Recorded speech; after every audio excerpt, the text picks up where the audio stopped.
Who's friends with all the night dreamers, talking to you at night. Gary on the radio, but maybe he's not in sight. Bigfoot's on his tail, flying UFOs, that's right. Gary's talk show radio, Wednesday, Thursday, and Friday nights. If you need a friend to talk to, he will always be there. The Night Dreamers talk show will fix your despair. If you want to talk conspiracies, Night Dreamers is for you. Top secret case, alien space, it's Gary with the news. Tune in on the radio, don't let Big Brother know. They're listening to everything, even Gary's late night show. If you need a friend to talk to, he will always be there. The Night Show Dreamers talk show will fix your despair. Because Gary's talking to you at night. Who's friends with all the night dreamers, talking to you at night. Gary on the radio, but maybe he's not in sight. Bigfoot's on his tail, flying UFOs, that's right. Gary's talk show radio, Wednesday, Thursday, and Friday nights. If you need a friend to talk to, he will always be there. Coming to you from the Night Dreams Talk Radio Network newsroom, I'm Guy Ticker with the strange news. Attack of the primates. A terrifying 3,500-strong army of marauding monkeys invade a city center, forcing tourists and locals to flee and shops to close. The Thai city, once a thriving hub for tourists who flock to see the city's wild macaques, has now been completely overrun by a 3,500-strong army that have taken control.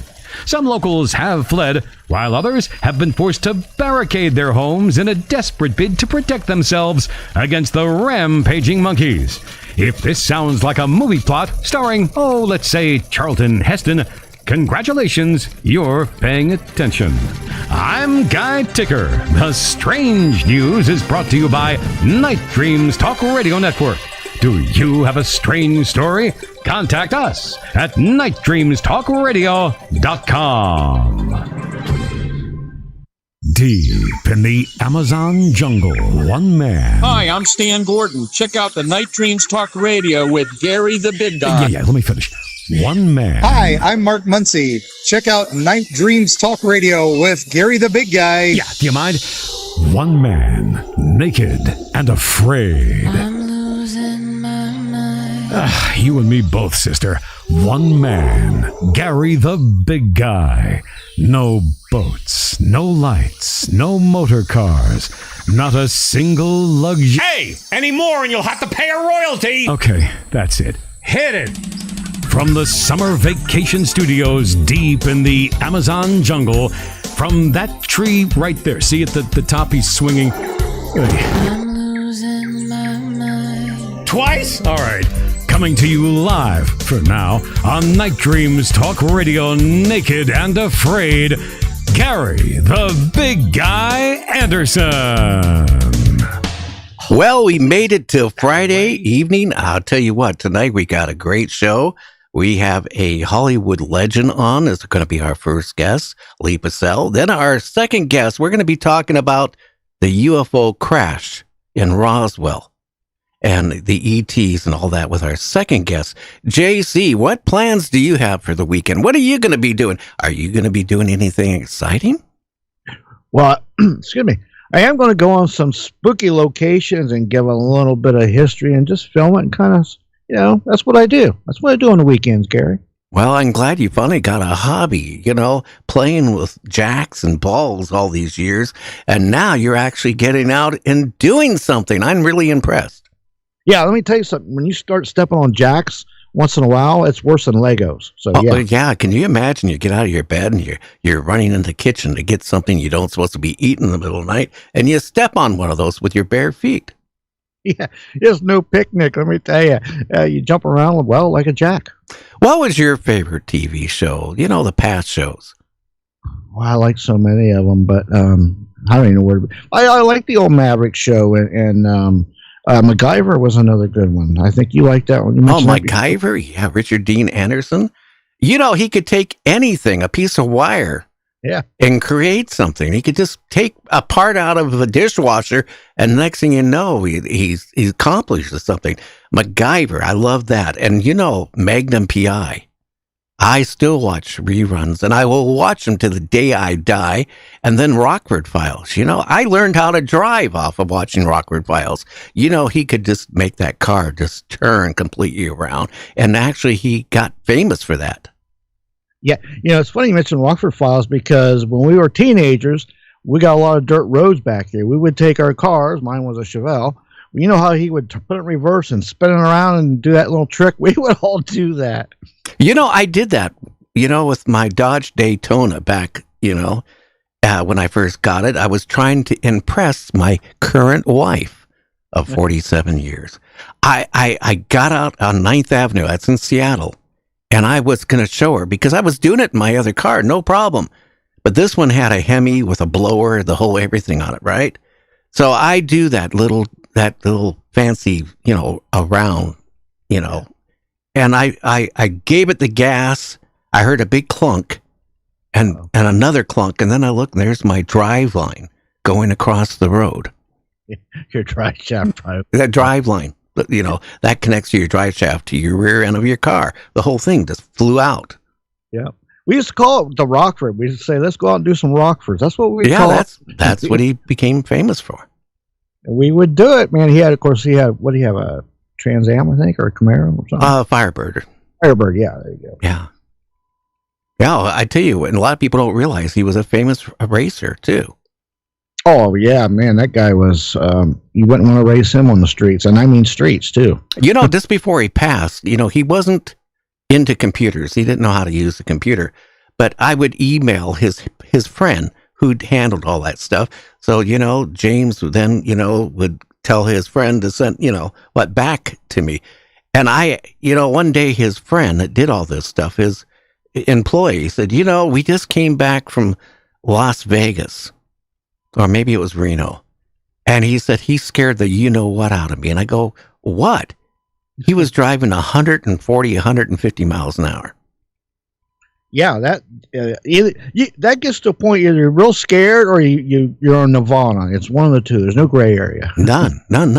Well, let's take this little quick break, and when we come back, you know what we're going to be doing? Oh, we're going to be talking with Lee. We're going to be talking with Lee. So stay tuned. We'll be right back. It's going to be a great night tonight, so get yourself that chair, prop up those legs, pour you some hot chocolate, not like some people I know, and sit back and put a couple logs in the fire to get the heat going, and we're going to have a great show. Lee Purcell. Having co-starred opposite Hollywood's elite, two-time Emmy nominee Lee Purcell is currently producing and directing a virtual cast in War of the Worlds to benefit the motion picture home.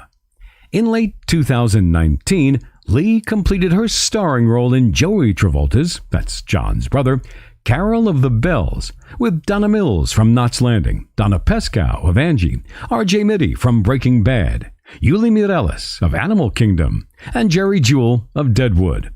An interesting note Lee likes to point out, Carol of the Bells is from Inclusion Films. Inclusion Films teaches and employs people in the film industry who have developmental and physical disabilities. The title role of Carol was played by an actress who happens to have Down syndrome. In fact, 70% of the film's crew had disabilities and were trained by Mr. Travolta's schools. Lee spent 2020 and 2021 working as a SAG board member, helping industry members survive the COVID pandemic. Mentored by Hollywood leading man Steve McQueen, Lee has starred opposite many of Hollywood's most popular leading men, including Mark Harmon, Jon Voight, Malcolm McDowell, Nicolas Cage, Michael Vincent, Gosett Jr., Chadwick Boseman, Gene Wilder, Robert Young, Orson Welles, Charles Bronson, James Garner, Richard Thomas, Paul Sorvino, Barry Bostwick, Jack Lord, Tom Selleck, and R.J. Mitte, to name just a few, and has the distinction of starring opposite two of Hollywood's most dynamic father-son duos, Michael Douglas and Kirk Douglas, as well as Beau Bridges and Lloyd Bridges. Lee is the recipient of 2 Primetime Emmy nominations, her first being for Long Road Home, starring opposite Mark Harmon, and the second for Secret Sins of the Fathers, starring opposite Beau Bridges. This acclaimed actress has numerous film, television, and stage credits, including her role as Louise St. Laurent on the international TV series Due South, and her generation-defining performance as the sultry stepmom in the iconic film Valley Girl with Nicolas Cage. Lee was seen as Eleanor Sullivan in the NBC TV prime-time series Persons Unknown, created by Usual Suspects Oscar winner Christopher McQuarrie. As a young actress, Lee's film career began when she was personally selected and mentored by legendary movie star Steve McQueen to star in McQueen's Solar Productions film Adam at 6 a.m. opposite Michael Douglas. She'll always be grateful to McQueen for his mentoring and cherishes the time she spent with him. Well, Lee, welcome to the show. How are you doing this evening? Well, Geri, I'm just doing great. Thank you for that very nice introduction. And we have a little echo here, but I guess we'll just live with it. Okay. Well, hopefully the echo will go away. I don't know what to do about that, but it's great to be on this with you. Okay, your echo, are you on a speaker where that would cause an echo? Let me take myself off a speaker. I'm sure that you are right. Okay, I am no longer on speaker. And great. hopefully I don't have echo anymore. I hate hearing myself as much as I hate seeing myself on film. You know, somebody asked me if I ever listen to my shows, and I really don't want to listen to myself. If I do, I kind of get like in the closet. I go, oh my God, how could I do such a bad show? Do you ever critique when you were acting and stuff? Did you ever avoid watching your movies? I do avoid watching my movies, and I just finished a movie, and people are saying, "Oh, this is going to be great." You know, you'll come to the premiere. I'm like, I don't know about that, because I really do not like watching myself. You know, for me, and people say why, and most actors actually feel this way, as I'm sure you know. But for me, watching it is kind of like it's like a rerun, because I already said all those lines. I already did all those actions. I don't need to see it to know what I did. So it's really like watching a rerun. Well, or going back in time on a time machine. It is kind of like that. It's actually very much like that, because I don't just see the movie or the television show.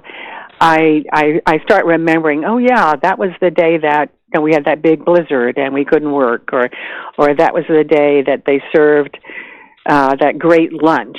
And, you know, I think of all these extraneous things. Interesting. Now, I'm going to take you back in time when you were a young girl. Did you want to be an actress at a young age? What got you into acting or want to be an actress? I did my first television show when I was 5. So, but I don't know how that happened, actually. It's kind of strange. But we lived in many places. And at that point, we were living on the Millington Naval Base near Memphis, Tennessee. And Memphis, of course, was a city, and they had, you know, television stations, radio stations, and so forth. And somehow, I don't know how it happened, but somehow I ended up on this regional talent show on television. And I ended up doing that show on and off for about 8 years. And prior to that, we were living in Dallas, and I was 3, and I was hired to be a runway model, a toddler model, for the big flagship store of Neiman Marcus. So it's just always something that has been in my life. And how about when you got into, like, you know, junior high school? What was your life like? Well, I was, when I was 13, I started traveling with a performing troupe, and because I was a dancer and I sang not too well, but I sang, and I played a few instruments and was the choreographer. And I traveled. It was a group from my school, but everybody was at a very professional level. and it was a very small company. So we all wore many hats, and that took up a great deal of my time, and I was, studying dance, and I was experimenting at that point with a lot of different art forms. I was doing photography, I was painting, I was drawing, I was writing, in addition to already professionally performing all across that part of the country. Interesting. And how old were you when you were approached, or how did you get into your first TV or movie? Well, my first movie was Adam at 6 a.m. That I did for Steve McQueen. That was my very first movie, and it was something. It was really something, and I, as it says in my bio that I heard you so beautifully reading, I was signed by Steve McQueen. For people who don't know, the three people in the world that don't know who he was the biggest movie star in the world, and he was a legend, and he made some of the finest movies to this day. And I got there through a very circuitous kind of route, because I was in Hollywood, but I was nobody, and from nowhere. I didn't have Hollywood royalty. I didn't have any help. But I had a lot of ambition, and I was modeling to make a living. I had gotten injured, so I couldn't make a living from dance at that time. I resumed it later, and I had a commercial agent and a modeling agent, and my commercial agent convinced me over a period of about 2 weeks to audition for this movie that Steve McQueen was producing, and it took 5 auditions. I met Steve after the 3rd audition, and quite by accident, and not by accident, but just quite casually, and took 5 auditions, and I finally got that role, and that was a huge breakout for me, because they had auditioned over 500 young actresses, and I got really lucky. And how, I got to ask you a question. You lived born in the South. You grew up in the South. How hard was it to come into Hollywood and get rid of that accent? Which, you know what? When I was in the South for a little while, people would come up to me and say, "You got an accent." And I said, "Wait a minute, I'm from the West Coast. I don't have an accent. You do." But I mean, how long? That's funny. But so true. That's so true, because people now, I mean, I've lived all over the world, and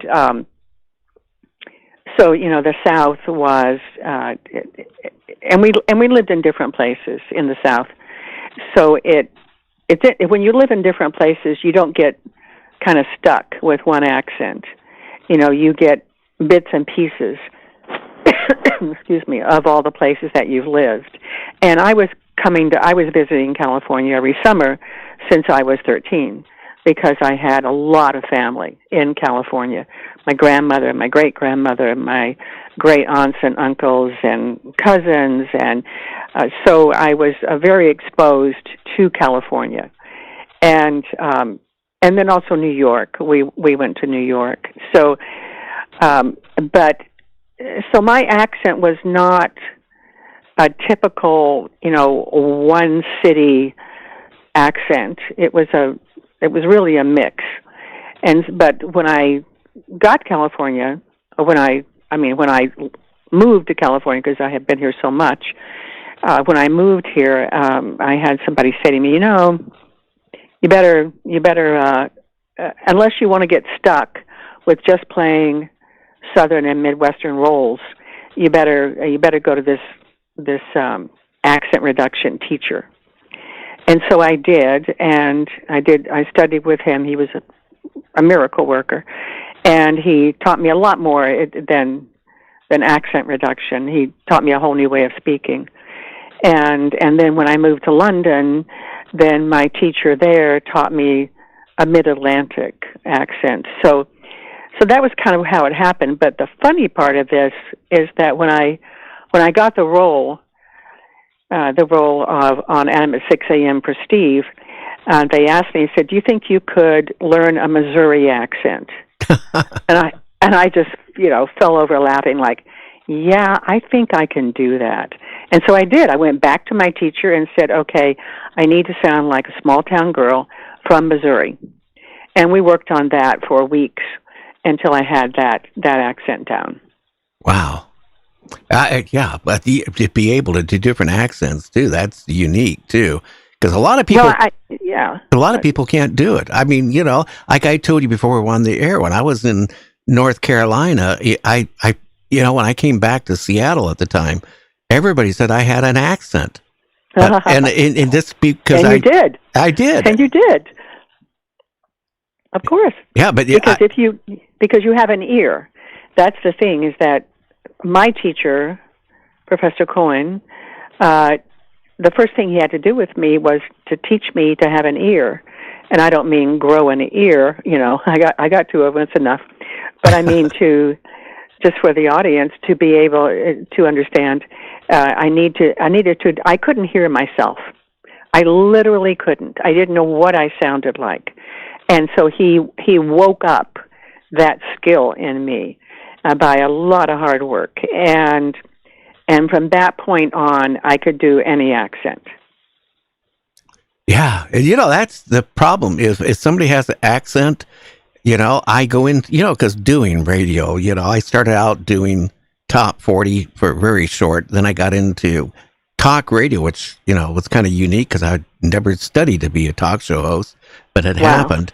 But, if I hear an accent, all of a sudden I start talking with that accent. I don't know if you have that problem, but I do have that problem. But that's because you have a good trained ear. And that's how that happens. And no, that happens to me wherever I go. I'll start, and it's not intentional. I'm not trying to, make fun of anybody or, ridicule them. It just happens. And so I have to control it. I know when I came back from living in England, I had a mid-Atlantic accent, which is a mixture of American and of British, and it's very usable to an actor. But I went too far with it, and so then had to go back to a teacher and say, okay, I got to stop saying aluminium and for aluminum, and I've got to stop, and all these things I had, because you live someplace, if you have an ear, you pick it up, like you did. Yeah. And you've been on so many TV shows like Magnum P.I. Yeah. Yeah. How did you like working with Tom? Oh, Tom and I were very good friends before we ever worked together. We had actually been in acting class together, and that was before Magnum, and it was before a lot of the big movies that I've done, and so we already were pals. And so it was really fun because he had been trying to get me on the show for a really long time, but I kept doing things like, getting married and having a baby, and couldn't get to Hawaii. And then so finally, I was able to go do the show. And I was actually supposed to play Tom's wife in a show, but I was pregnant and visibly pregnant, and I couldn't fly, so I didn't do that role. So I ended up later. When my son was around, 2, or I don't know how old he was, I ended up going over and working with Tom, and we just had the best time. So much fun. Yeah, one of Frank Sinatra's favorite TV shows was Magnum P.I. He actually did an episode for no money. I remember he did. Yeah, he did it. I remember that. Yeah. Wow, my idol. Oh, yeah. And he did it. He said, I don't even want to be paid. I just want to do it. Oh, my gosh. I met him several times. Obviously not on Magnum, but I met him.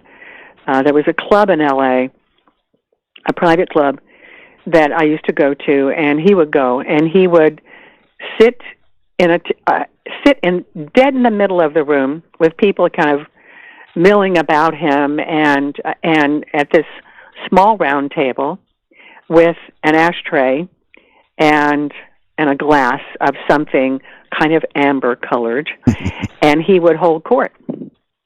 And I every time I would go go up to him and I'd say, "Mr. Sinatra, hi, how are you?"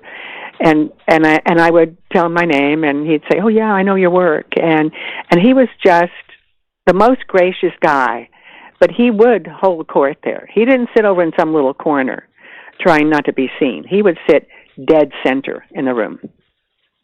Yeah. He was unique too. A lot of people don't realize when he started out of his singing career, everybody talks about Elvis or famous singers, right? Women, girls would go crazy when he would get up there and sing, just like they did for Elvis or, any other famous person.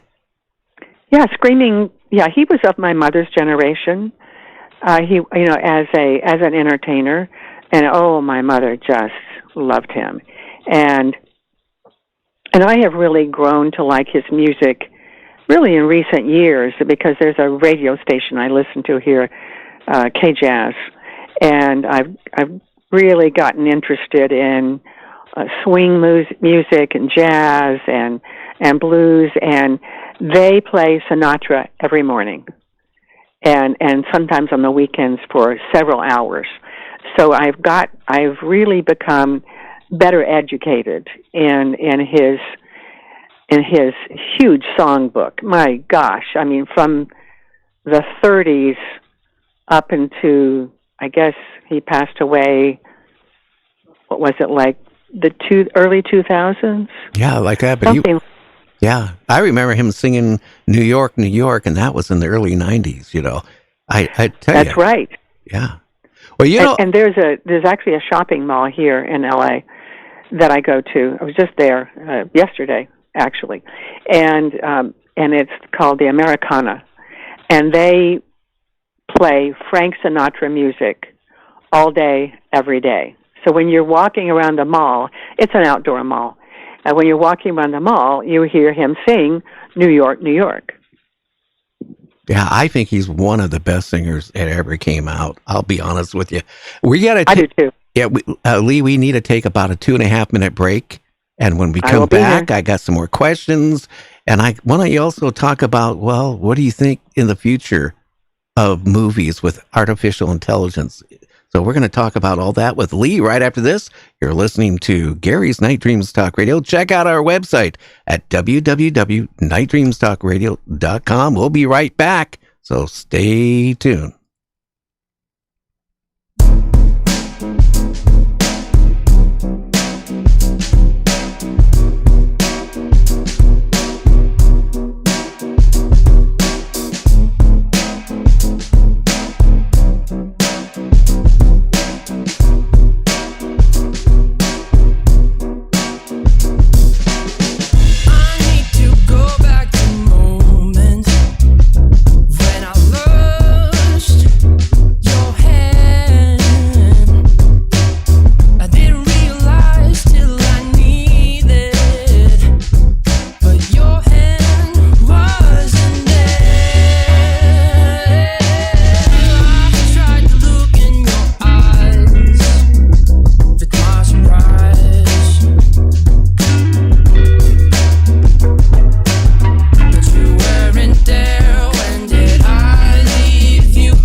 Coming to you from the Night Dreams Talk Radio Network newsroom, I'm Guy Ticker with the Strange News.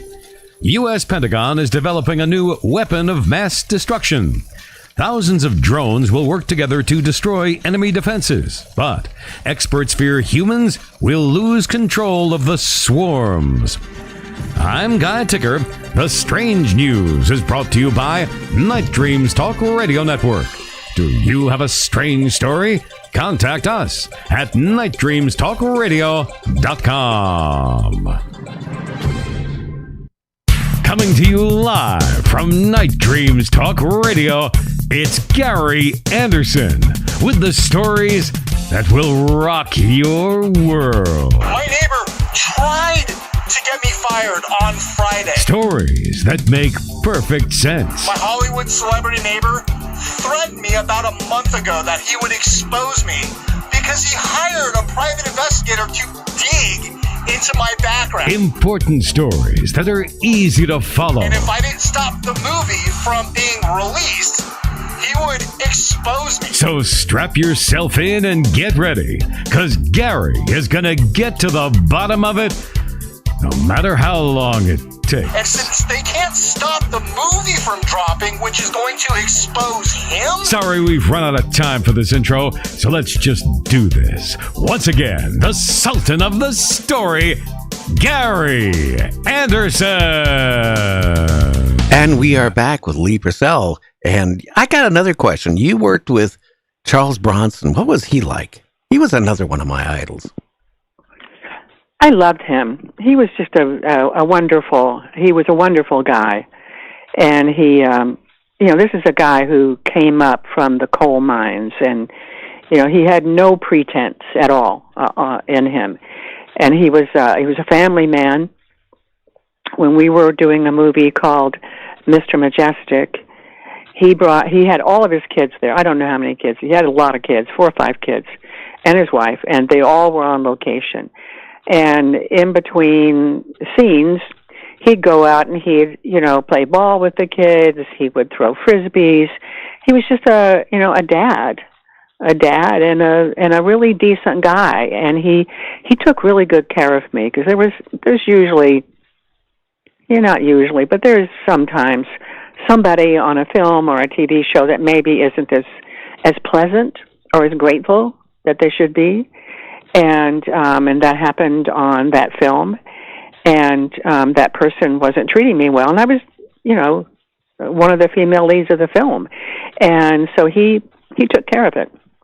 Interesting, too. He played the macho guy in all the movies, and I did, my wife, she foams her mouth every time there's one on cable. She watches it. And another one, Nicolas Cage.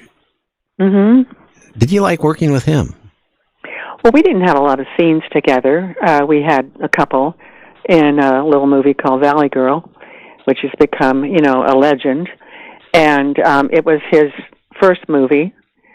And I think it was his first movie. Yeah. First one that I ever saw him in or noticed him. And he was just he was just a sweet kid. He's, of course, he's a Coppola. He's Francis's nephew, and so he's in that big Coppola industry family, but he did not want to capitalize, which I really admired and respected him for. He didn't want to capitalize on his last name, his real last name, Coppola, so he chose a different name, Cage. I think that was his middle name, I'm pretty sure. So he was just a really sweet guy. Yeah, he was talking about he's going to make one more movie and retire. Hey, good for him. Yeah. And that's what he wants to do. Not what I want to do, but if I just want to keep working until, the final day. But, if that's what he wants to do, why not? I'm going to keep working until I die. And then when I die, they better put a microphone in my coffin, because I don't know. Anyway, you never know. You never know, That is, you just hit on one of the great fears of my childhood. I was very, very scared of being buried alive. And so I created this whole system. I don't know, where these things come from, but I created this whole system that there would be not a microphone, but there would be like an intercom system put in my coffin, so that if I woke up and I was in a coffin under the ground, that I would be able to press a button and speak over the intercom. I must have been 8 or 9 years old when I thought about that. So you just hit upon that. You'll have a microphone, I'll have an intercom. A lot of people have that fears. My grandmother, her father brought the Mennonite church to North Dakota from, the Ukraine, Germany area. Wow. And, she was telling me when I was a little kid, that they buried people, and then all of a sudden they would hear noise, and then when they dig them up, by then they were dead. But, a lot of people back then got buried alive. But so... That's, there was some kind of I forget what it was, but they had a system because of that problem, because they couldn't accurately diagnose people back then, because people would be in a coma or they would be unconscious and they would bury them. And then the people, like you said, would wake up. But they had a bell ringing system that they would have a bell in the coffins. And so if the person woke up, they could pull a string and it would ring this bell over their particular grave. And I don't know how long that system lasted, but I thought that was a pretty good system, actually. Well, I hate to burst anybody's bubble, but you got about 30 minutes of air in a coffin. So, I mean, if you woke up and you ring the bell, and if it was in the middle of the night, you're gone anyway. Yeah, you're in trouble. That's it. I got to ask you a question, because we cover everything on the show. Have you ever had any paranormal or any strange things happen for your life? I would say so. I don't think you live a life without that happening to you at some point. I don't know specifically. Are you talking about ghosts? Are you talking about UFOs? Any above. Well, when I was about 9 or 10 years old, we moved yet again, and we moved into this very old house, very beautiful, that had been built right after the Civil War, and we lived there. I lived there until I left, which I left at 17, and so I lived there from 9 or 10 to 17. But when we first moved there, my mother and her second husband, my stepfather, and I had a younger half sister. Because I was the eldest child, I could choose my own room. And so I didn't choose the big fancy room. I didn't choose the octagonal, interesting room. There was this very small maid's room, but it had an ensuite bathroom, and I thought that was really cool.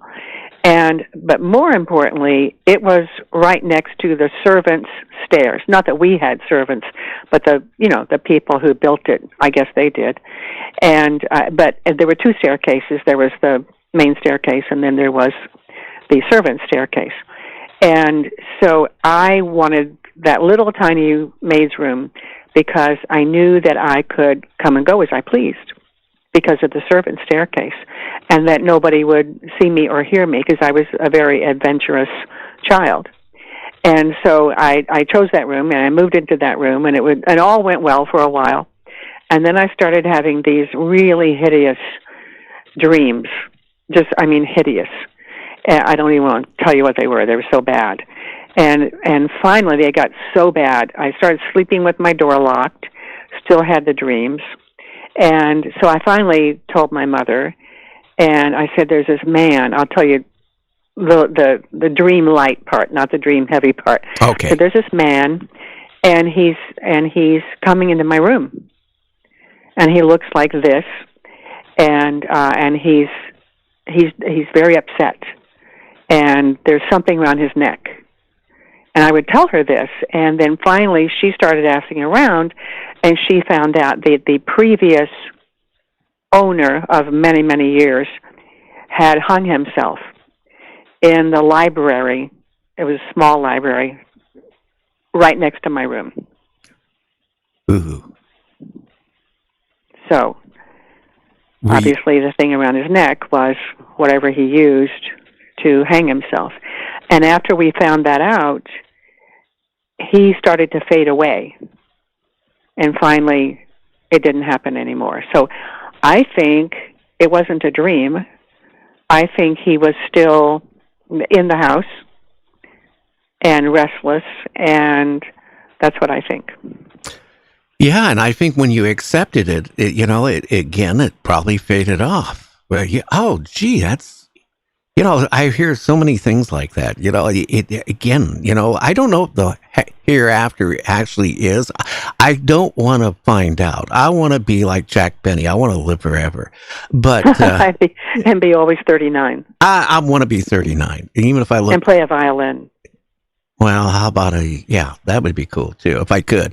I got to ask you a question. What are you just completed a movie. What else have you been up to? Well, the movie I just literally completed like 10 days ago. So that's what I've been up to for quite a while. And it was a very interesting movie. It's not, of course, it's not out yet because it's not even edited yet. But it's called The Plight. I don't know if they're going to keep that title, but that's what it's called. That's the shooting title. And I play twins, which was really interesting. I never got to play twins before. So I jumped at it because I really did want to do that. So the first twin, something happens to her. I'm not going to tell you what. And so then she has, it's futuristic. It's sci-fi, and it's in a dystopian world, and it's after the war. And there are these 4 wonderful, wonderful boys who all 4 of them are on the autism spectrum in real life and in the movie, but we don't ever talk about it in the movie. There's nothing mentioned. There are just things that you will notice. And they have to go on this very perilous journey. When they leave me, I send them away, and they go on this perilous journey to this other place to find my twin sister, which of course is me, but to find my twin sister who is a resistance fighter and the leader of the resistance. And it's really, really interesting. And I really had a good time with those 4 young actors. How hard is it playing yourself? You know, as a twin. Say that again. How hard is it to play your twin sister? Well, it's we're never on screen at the same time, so that was. I look forward to doing that at some point in the future and something else, I guess, because I would like to have that challenge. But I took great care when I was developing the character to make them. I mean, obviously, I look like I look, even though there was a lot of age makeup, and I wore wigs and so forth. I don't look like myself as either twin. I don't look like Lee. You know, I look like these other people. And obviously because it's set in the future, you know, there is different styles, and everybody's very. It's a very hard time in the world, and. So I took a lot of care in creating 2 very distinct characters, so that they are, even though they look alike, they are different people. I mean, one is much more maternal. The first twin, whose name is Connie, and then the second twin, is a fighter, and her name is Ronnie. And so they're very different as people, but very connected at the heart as sisters. It sounds like it's going to be a great movie to watch. I hope so. I think so. I sure worked hard on it, as did everybody else. It was a hard shoot. It was really hard because we were up in Mojave Desert, and there was a lot of dust and sand and dirt, and it was 25 degrees, and it was physically very difficult, but I think quite rewarding. Well, it's a good time you did it this time of year, because I was an avid motorcycle rider for years, and during the summertime I would go see my friend Art Bell, and then I would take my 2 sons with me who rode motorcycles, and not a gang type of motorcycle. But anyway, we would go there like in June, sometimes July, and you're talking temperatures like 119, 120 degrees. What, in the Mojave? Yeah. You go to Mojave? Yeah. Oh, no, I couldn't bear that. I could not. I mean, 25 degrees was really rough, but we, were dressed in, a lot of thermals.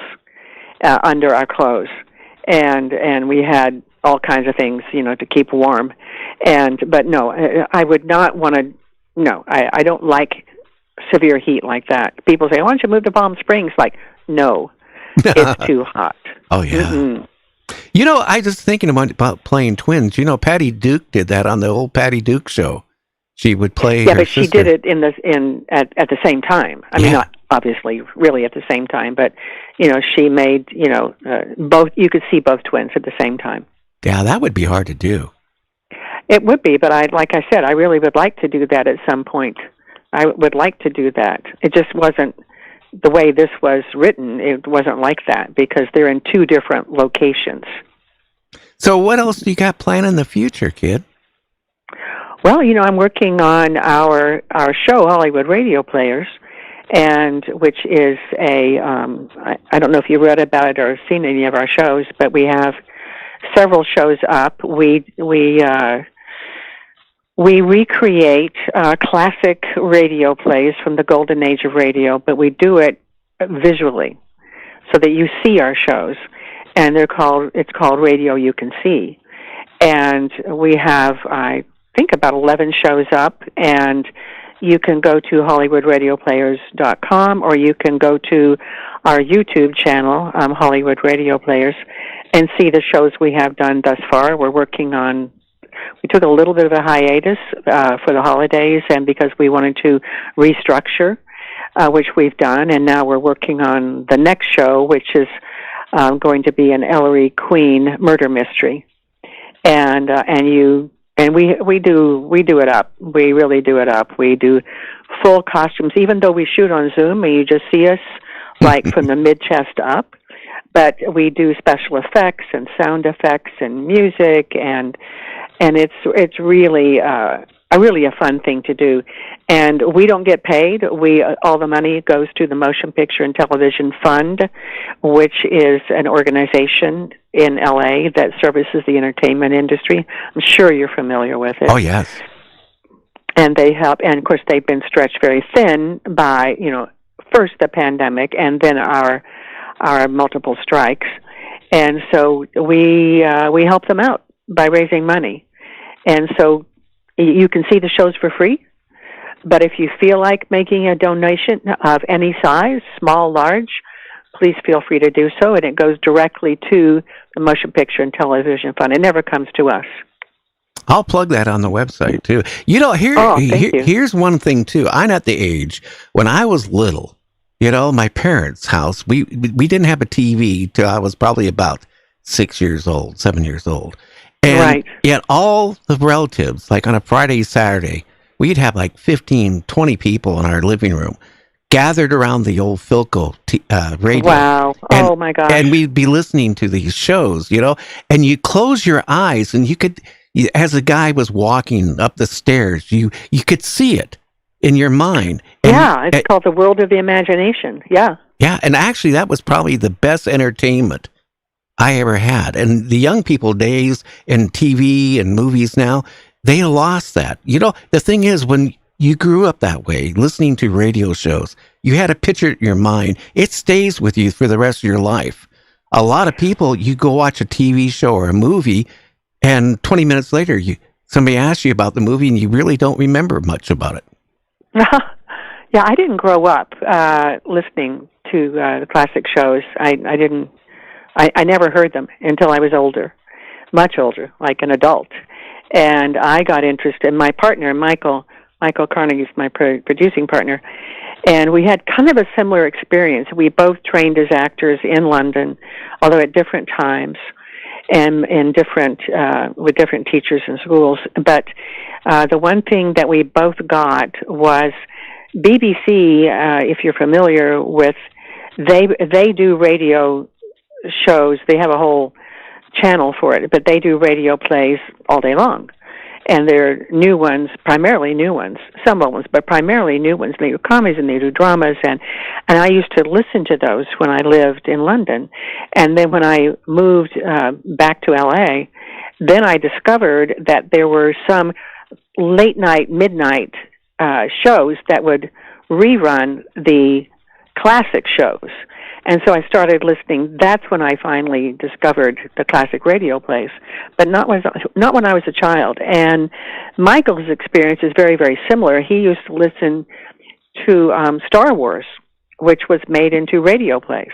Right. And he would listen to that in L.A. So we both are because we produce all these shows, and we both are very enamored of the classic shows because they're really unique. But we wanted people to be able to see them, and what we've discovered is that we have a lot of younger people, children, who like to watch our shows. And because children today, of course, they're practically born with, a computer screen in their hand. And so they are used to screens, and our show is on YouTube. And so they can just watch our shows, and they do. We have very young audience members. And then we have also, people your age, my age, and then people who are even, older. But it's been very interesting because that was something that when we started doing this, we did not expect. We thought it would be an older audience, but it's not. It's all the demographics. We have millennials who come up to us and say, "Oh, wow, I heard War of the Worlds. I watched it. It was amazing." And all the shows that we've done, The Hitchhiker and Our Miss Brooks and on and on. And I do encourage people listening to go and watch our shows. And if you want to, you can just turn off the video and just listen to it. And then you have that old school experience. Yeah, the magic. That's, a lot of people don't even know our Miss Brooks. That was a great, she was a teacher in a high school. That was a good show.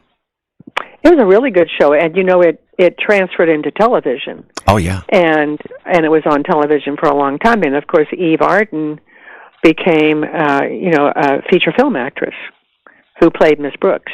And she was in Grease, the movie Grease, the two movies Grease. So it's a fascinating world, and we really enjoy, bringing it to new audiences. Interesting. Now, do you have any books, have you wrote any books or any books in the make or anything? It's funny you should ask that. Yes and no. I started... I've done a lot of writing in my life, and I do all the writing for Hollywood Radio Players, which is not the plays, of course. I do all the extra writing. I do the intros. We have wonderful hosts. We have Tom Bergeron, and then we have Lisa Gibbons. So I write all those intros. I've been writing since I was writing fiction since I was around 8, and then nonfiction later. And when I was in school, I wrote a column about, school activities. It was a fun thing to do. And then I got a job when I was in high school writing a football column, if you can believe it, for all the regional teams. And I didn't know anything about football, but I got this job, and so I learned really fast. And so going back to the book, I have been asked to write my autobiography, but I don't know, because I always think, oh, gee, if I write everything I know, everybody's going to have to be dead. Otherwise, I'm going to be in a lot of trouble, So, but I've had publishers approach me, and then my publicist and I have talked about it a great deal.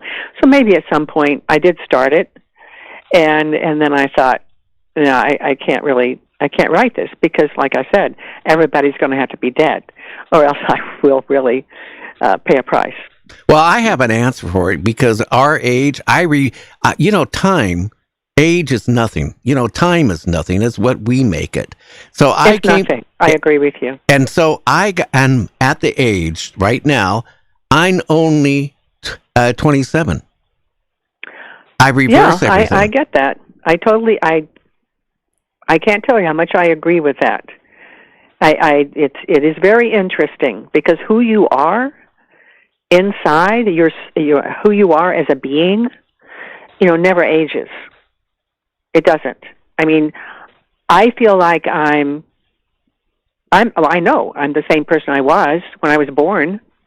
I just learned things, but I know that I came into, this life and this world, with certain characteristics and certain likes and dislikes, and I grew up, but I didn't get past a certain point. I think 27 is pretty good, actually, although I think 30s. I think the 30s and the 40s are really the most wonderful decades. Yeah, when you hit 50, you start falling apart. I can tell you that. Can't do the things you did when you were 20. Yeah, if you could have the wisdom and the experience of up to this point, but have the health and agility that you had when you were 25.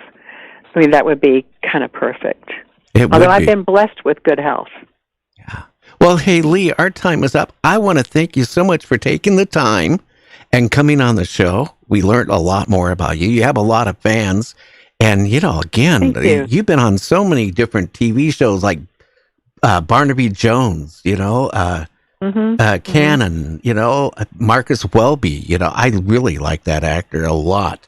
I remember him from Father Knows Best and movies he made. Yeah, I do too. Yeah, he was Bonanza and all that. You've done a lot, and I want to thank you. Yeah, all those shows and all the movies that I've done and I'm still doing, and yep, I feel like I have been very fortunate.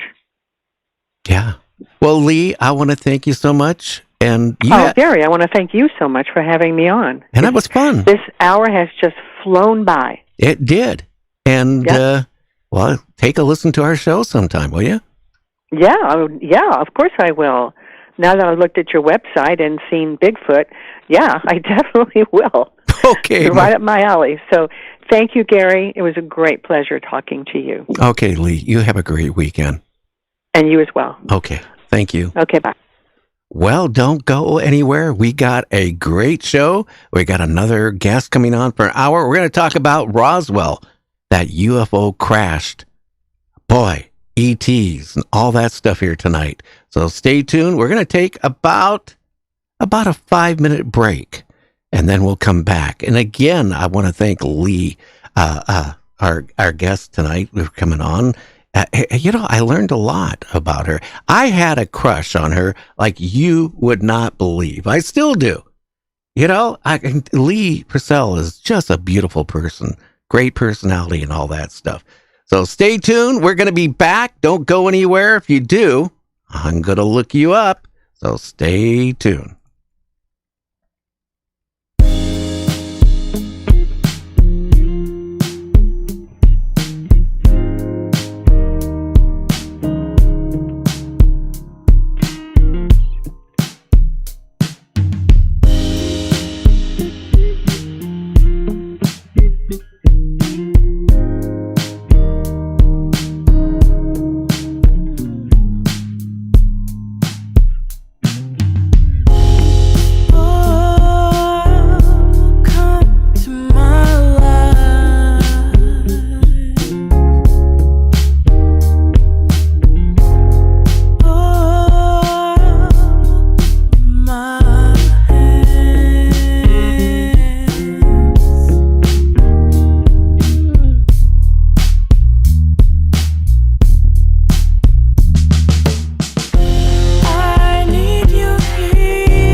For just $29.95 here at the We Fleece You Auto Paint Store. I love working here. Oh, man. You know, we'd have like the best paint rollers and the best rolling paper. Yo, dude, don't mention rolling paper. Oh, what was I thinking? Oh, that one's got a fresh coat. Anyway, we've got great warranties, too. Warranty is void if you use the car in wet weather, or you wash the car, or you park the car in the sun, or you park the car at night. Whoa! So come on down, hang out, we'll paint a few cars at Wee Fleecem U Auto Paint Stores right next to the Wee Fleecem Airplane Glue Factory.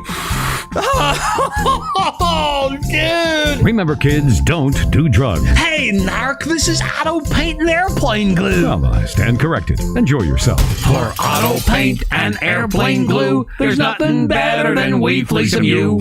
Oh, I need some chips.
The Strange News. I'm Guy Ticker. The Park Service wants visitors to stop licking its toads. People are getting sick from the toxins. Mini boat built by Rhode Island students makes it to England. December 9th, United Press International. A mini boat made by students at 3 Rhode Island schools was placed in the Atlantic Ocean and washed up on a British beach 10 months later. The boat, dubbed Inspiration, was made by students at Central Falls High School, Veterans Memorial Elementary, and Rice's Dual Language Academy, all schools located in Central Falls. The boat was akin to a message in a bottle. It had lots of information about Central Falls, about the schools, and about the students that helped build it. That, according to Andrea Gingras, Assistant Director of Public Engagement at URI-GSO, as she explained it to WPRI-TV. The mini-boat was placed into the Atlantic Ocean in March, 100 miles off the Rhode Island coast, by the RV Endeavour, the University of Rhode Island's research vessel. The small vessel's sails carried it across the ocean in 10 months, and in November, it was found on a beach in Christchurch, England. Woman's horror as neighbor's hamster chews through wall into her apartment. A woman was left horrified after she started hearing weird noises coming from the wall of her apartment. However, Kenna Buchanan was in for further fright when she discovered the source behind the strange sound. "There's something digging into our apartment," she said. She had come to the conclusion that a rodent was eating through the wall, but was baffled when she saw the neighbor's hamster making an appearance. You are listening to Night Dreams Talk Radio Network, the home of Night Dreams Talk Radio, with Gary Anderson, syndicated worldwide. Paranormal Talk Radio, like you remember. And we are back after that break. I'll tell you that. Great interview. I really like Lee Purcell. Really a nice person. You know, I got thinking about that. What would you do if you heard that strange noise for your wall? Well, I would try to find out what's causing it. Is it a rat or is it something more nefarious? Well, it could be something really strange, like a monster. Yeah, exactly. A monster rat. Yeah, or a ghost. Yeah, true. That's what we got to find out. Yeah, do you know, when she was talking about, that house was haunted. It was built during the Civil War. And then, the guy hung himself and then she was having dreams about that. That was really interesting. It was. And man, she just filled in the pieces just like, I figured that was what was going on because these spirits allegedly can get in your dreams. Oh, yeah. Well, our next guest, we're going to be talking about Roswell. Now you're saying, oh, we're talking about Roswell again. I have had people on who claim that, hey, Roswell is passe. It doesn't matter. It's not real disclosure. But, if you really think about these whistleblowers coming, what better disclosure that we have, or do we have, is Roswell. And who's our guest? Well, I guess it's Tom Carey. He's a native Philadelphian. He holds degrees from Temple University and California State. He is also an Air Force veteran who held a top secret crypto clearance. Tom he was boots on the ground researcher from Roswell and other UFO events. He's authored many books, but he's very well known for the Roswell incident. Well, Tom, I want to thank you for coming on the show. But on top of that, well, thank you to your service to our country. Many thanks, Carey. Nice to be with you again. Boy, we're breaking up there. Can you hear me? Yeah, your signal is... It's nice to be with you again. Yeah, boy. Why don't I take a little break and you call right back? I think we got a bad Skype line or something. Hold on a second. Let me turn. Hold on a second. Okay. Let me see here. Can you hear me now? Keep talking and we'll find out. Can you hear me? Yeah, I can hear you now. Can you hear me now? Yeah, I can hear you. Well, I can hear you. Okay, so we can hear each other. Yes. Okay. My wife likes it when she can't hear me. You know that. Roswell. I had a guest on here recently. He said Roswell is Pertay. It's nothing. It don't mean anything. It's old. What do you say to somebody that says that? I think they either don't know the case, or they're more attuned to the present. They don't know the history of UFOs, and they certainly don't know the importance of the Roswell case, which is still the granddaddy of all UFO cases, at least in my humble opinion. Well, if you think about it, we don't have any better proof than Roswell. I mean, there were so many witnesses, and something dead happened there. And again, for some people, ufologists nowadays saying, well, it doesn't matter. That happened over 50 years ago. It don't matter. Well, what better? TikTok, whatever you want to call it, right? Roswell blows it all out of the water. Yes. The reason is, Gary, is that Roswell, you have a crash with wreckage, with bodies, a government cover-up involving death threats. The case lied dormant for, from 1947 to 1978, 30 years.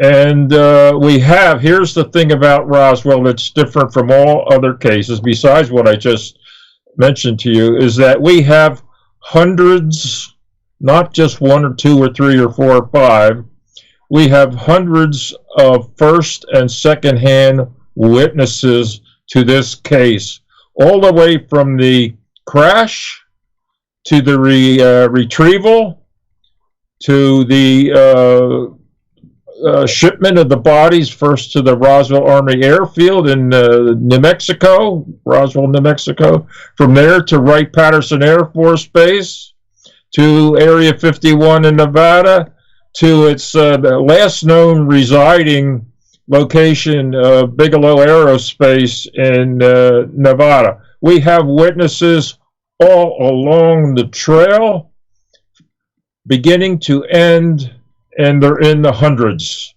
What other case has that? Yeah, some of them have like one or two people coming forward and claiming, Here's another thing I was reading, and you can tell me if it's bogus or not, because I do a lot of reading on Roswell. I do a lot of reading, a lot of stuff. And what they said is that the military actually found not just bodies, but they found live aliens, and they actually killed a couple of them on the spot. Is that just rumor, or did that maybe happen? Yeah, that's rumor. What happened, Gary, was that there were 5 alien occupants altogether. 5. 2 when the ship exploded. We don't know why it exploded in midair. It was either an internal malfunction of some sort, or if it was external, it was either most likely a lightning strike or some sort of radar interference of some sort that caused it to malfunction. We don't know. We're just guessing. Well, Tom, too, wasn't there a big storm going on at that time? Absolutely. Absolutely. And they also had those radar systems going. We figure it's one of those two things. Either the radar did something, we don't know what, to their navigation or whatever it was that was propelling them, or the lightning strike. I don't know if you've ever been in New Mexico, Gary, with the so-called monsoon season, which takes place in July and August. That the lightning and thunder is something to behold. It's nothing like that we have around here. It's a very if you're outside, it's dangerous, but oftentimes you don't have the precipitation. You just have the lightning and the thunder. And according to witnesses, they heard a muffled explosion during this lightning storm. Now, that's sort of our first fallback position as to what might have happened. It might a lightning strike.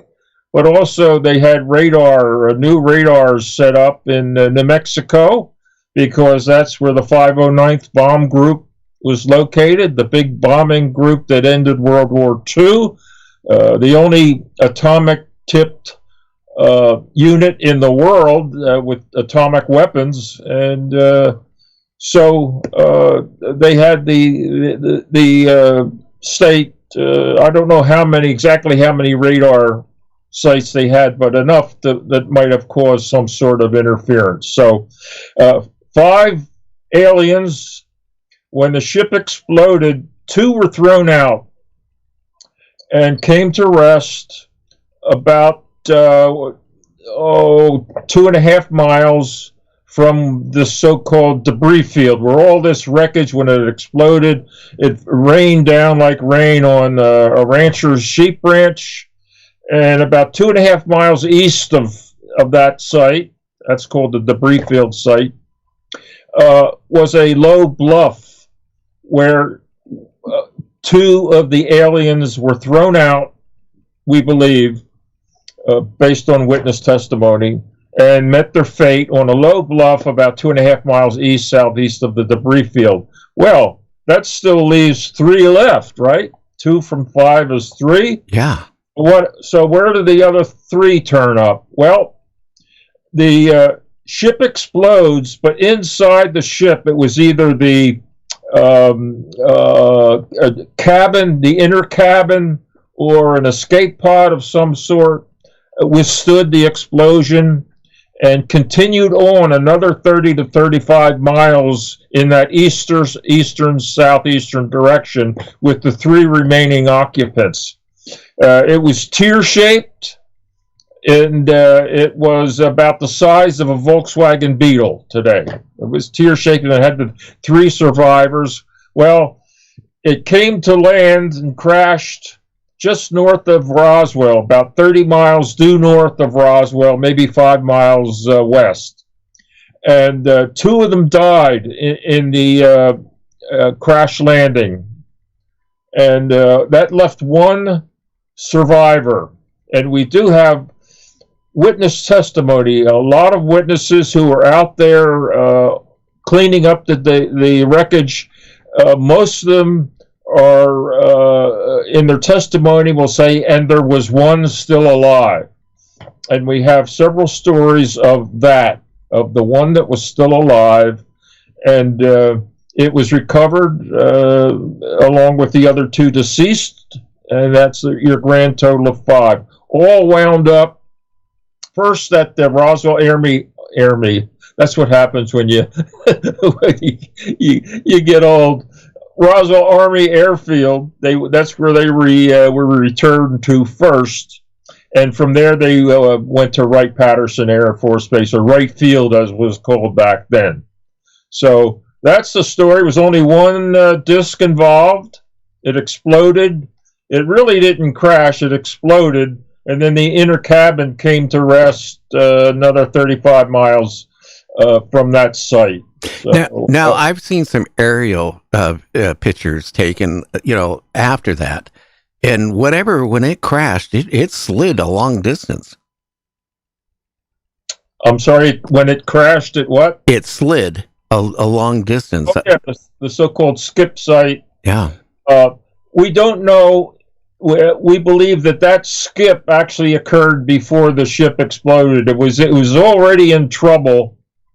And we believe, based on witness testimony, that it landed first north of the site, and maybe trying to figure out what was wrong, and it became airborne again. And it skipped on this debris field site first, and then was airborne again, heading northwest. It turns around and comes back southeast and explodes.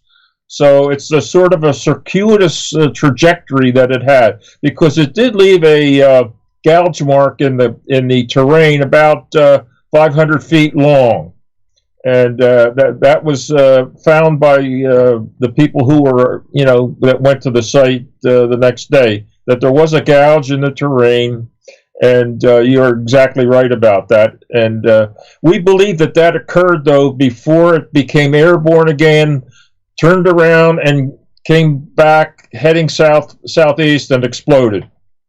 and that's the conclusion that we came to, because you're right, there was a skip, but we believe it occurred before the actual destruction of the ship. I seen some drone footage here just a couple of days ago. It was taken about a year or two ago, and you can still see that. You can still see where whatever it did, it slid about 500-600 feet or made a trench. And it's still visible where something that looked like it was dragged or put. Yeah, it's really interesting. Well, I've been to the site many times, and you can't, when you're down on the site, you can't see it. But what we did in 2002, we contracted with the University of New Mexico's Department of Archaeology to do a regular archaeological dig of the site. And what we did is that we brought in a backhoe, the archaeologist's favorite tool, and we had the backhoe do a cross trench, started trenching perpendicular to where the site the gouge had been described to us, and we could see like a V-shaped disconformity in the terrain, the subterranean, where aeolian deposits, airborne deposits, had filled in what had been a V-shaped gouge there. That was the only thing we could liken it to. And it was over the years, the wind just, kicked up dust and dirt, and eventually over the years filled in that gouge part. But we had a backhoe to cut a perpendicular trench right across the trajectory of that gouge, and we could see this V shape. We have a nice picture of it in several of our books. So, well, again, too, like I said, I seen drone. On the ground, you're not going to see it, but up about 100 feet down, looking down it, you can surely see the remains of that skid. We didn't have drones back then, Gary. This is 2002, and like I said, when you're down on the ground there, you can't see it, other than the trench that we cut. But I'm unaware of the drones you're just talking about. How might I see those? What I'll do tonight is I'll find the link and get it over to my producer, and he can get it over to you. And it's worth looking at, because you can clearly see something that happened to that land. And then, if you look at after that happened, there's some aerial pictures of it at that time, and it kind of matches. So something happened there. And, if you think about it, again, there is some proof there. Again, we were talking about the storm, the thunder, the lightning, the radar systems they had back then, high powered, low frequency. So maybe the combination of the lightning, the storm, and those radar could have caused it to, whatever, malfunction. Yes, we had a witness. The thing, Gary, is all of the first-hand witnesses that we interviewed, I'm not aware of any that are still alive. That's one of the problems. Even their children are passing away now, and maybe that's why that fellow said it's passé. Well, the fact that we don't have any first-handers still alive that I'm aware of might have, but to me, every time we get a new secondhand, or it doesn't matter, secondhand, is somebody that knows something about the case, it renews at least my energy to want to investigate and go further. To be honest with you, Gary, we wrote I lose track of how many books we wrote. It's either 10 or 12 that we wrote about the Roswell case. And the last one came out 2 years ago for the 75th anniversary. It was called Witness to Roswell, the 75th anniversary edition. It was the third edition of the trilogy. The first book that we wrote was in 2007 called Witness to Roswell, and then 10 or 11 later, our last one was the third in the trilogy for the 75th anniversary.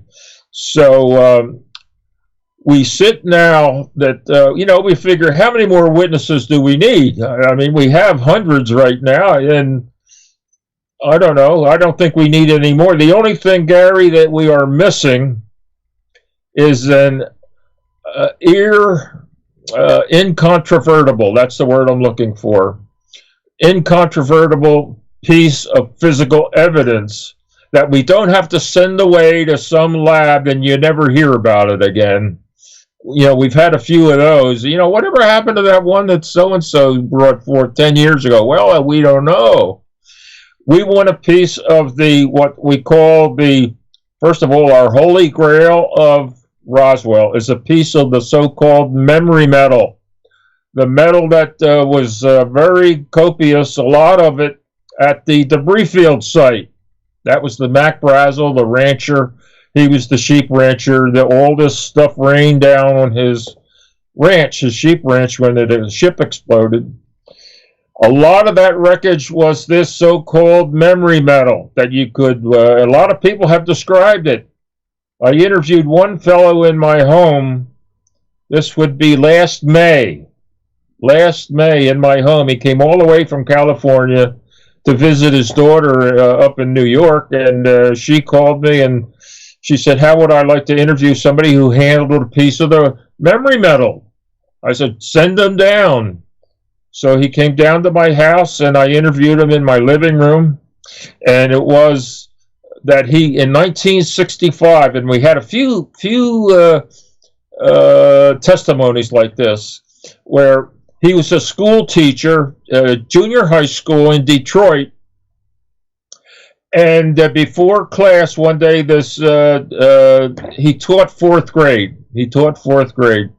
This fourth grade girl comes up to him and she says, my daddy wanted you to look at this and see and tell him what it is. And well, she gave him a piece of memory metal. And he says, and he had never heard of Roswell. This is 1965. He had never heard of Roswell, and he looks at this thing and he wads it up and it unfurls itself and it just floats there in the air. What is this? And he grabs it again. What is this? And he grabs it. And so he says, what is? He asks the girl, what is this? Well, my daddy wants you to tell him because he was an Air Force officer and he was stationed, it was either Fort Worth, Army Airfield, or Roswell, and he came upon somehow he got a piece of this stuff. He still had it in 1965. And the school teacher, he didn't know what it was because he had never heard of Roswell. So he holds it up, and this is before the class. He holds it up in his hand. He says, look, class, at this. I don't know what this is, and you might not ever see anything like this. And he did a little demonstration for him. And there was definitely a piece of memory metal. So I asked the fellow's daughter, it was his daughter that brought him down to my house, and she's making a documentary of this. And I offered my services, as I said, what you want to do is you want to try to find every other member of that class, that fourth grade class. I will help you do it because that's what I've been, that's what I've done for 30 years. Actually, 33 years now. On the case, I will help you. But she said, no, we'll we can do that. But that's where the case stands. But I offered my help because actually, Gary, yesterday, February 1st, was my 33rd anniversary of being on the Roswell case in an active mode. Okay, Tom, we need to take a break for the stations. And then we're going to get back on this, and maybe take a call in. So let's do that. We'll be right back with Tom. We're talking about Roswell. The Strange News. I'm Guy Ticker. The strange news in brief. I'm Guy Ticker. Drunk Russian man arrested while attempting to steal Lenin's body. The strange incident reportedly occurred earlier this week when the would-be grave robber climbed over a barrier surrounding the tomb wherein the revered Soviet leader's remains are on public display. His attempts at opening the doors of the mausoleum, which happened to be closed at the time, were quickly thwarted by security guards, who swooped in and took him into custody, whereupon he revealed his audacious plan. When asked why he wanted to steal Lenin's body, the man was unable to provide any explanation. I'm Guy Ticker. The strange news is brought to you by Night Dreams Talk Radio Network. Do you have a strange story?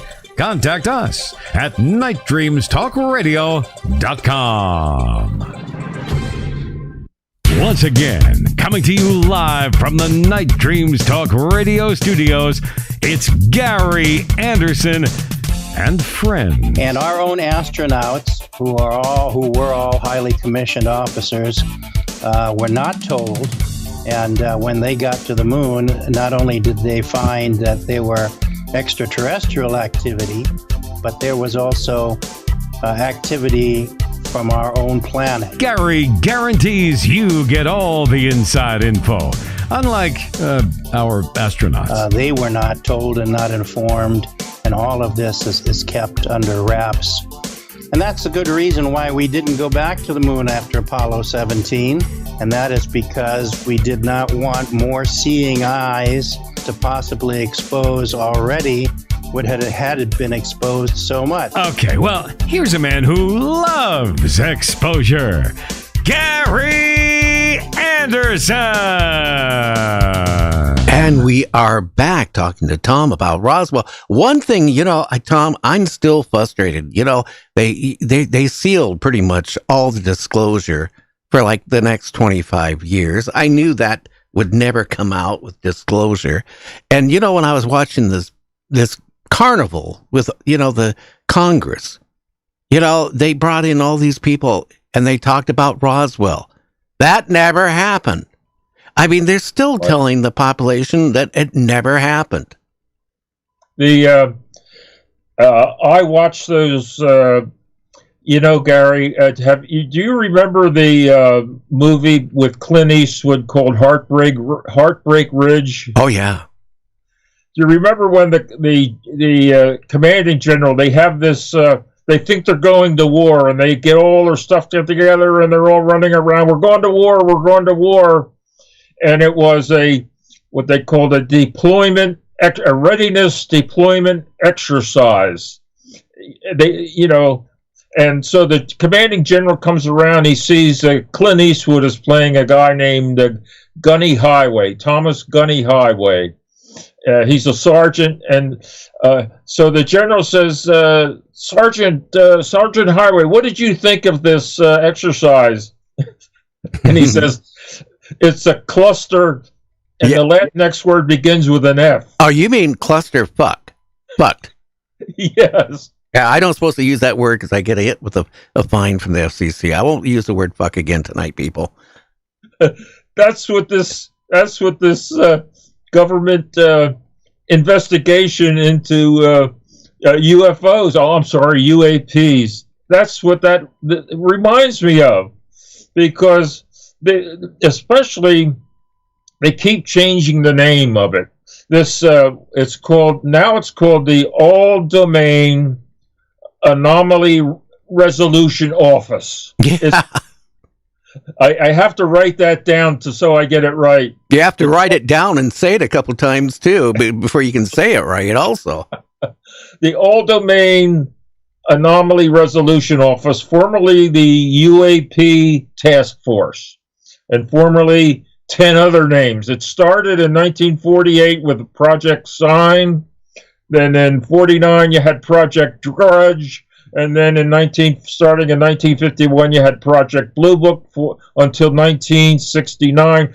All told, Gary, this is the 12th government investigation of UFOs. This is the 12th, and they all come up lame. Oh, it's there's nothing to it. It's just atmospheric anomalies, the planet Venus, swamp gas. So this fellow, who was the head of the ARROW, let's see if I can get this right again, the All Domain Anomaly Research Resolution Office, a guy named Sean Kirkpatrick was the head of it.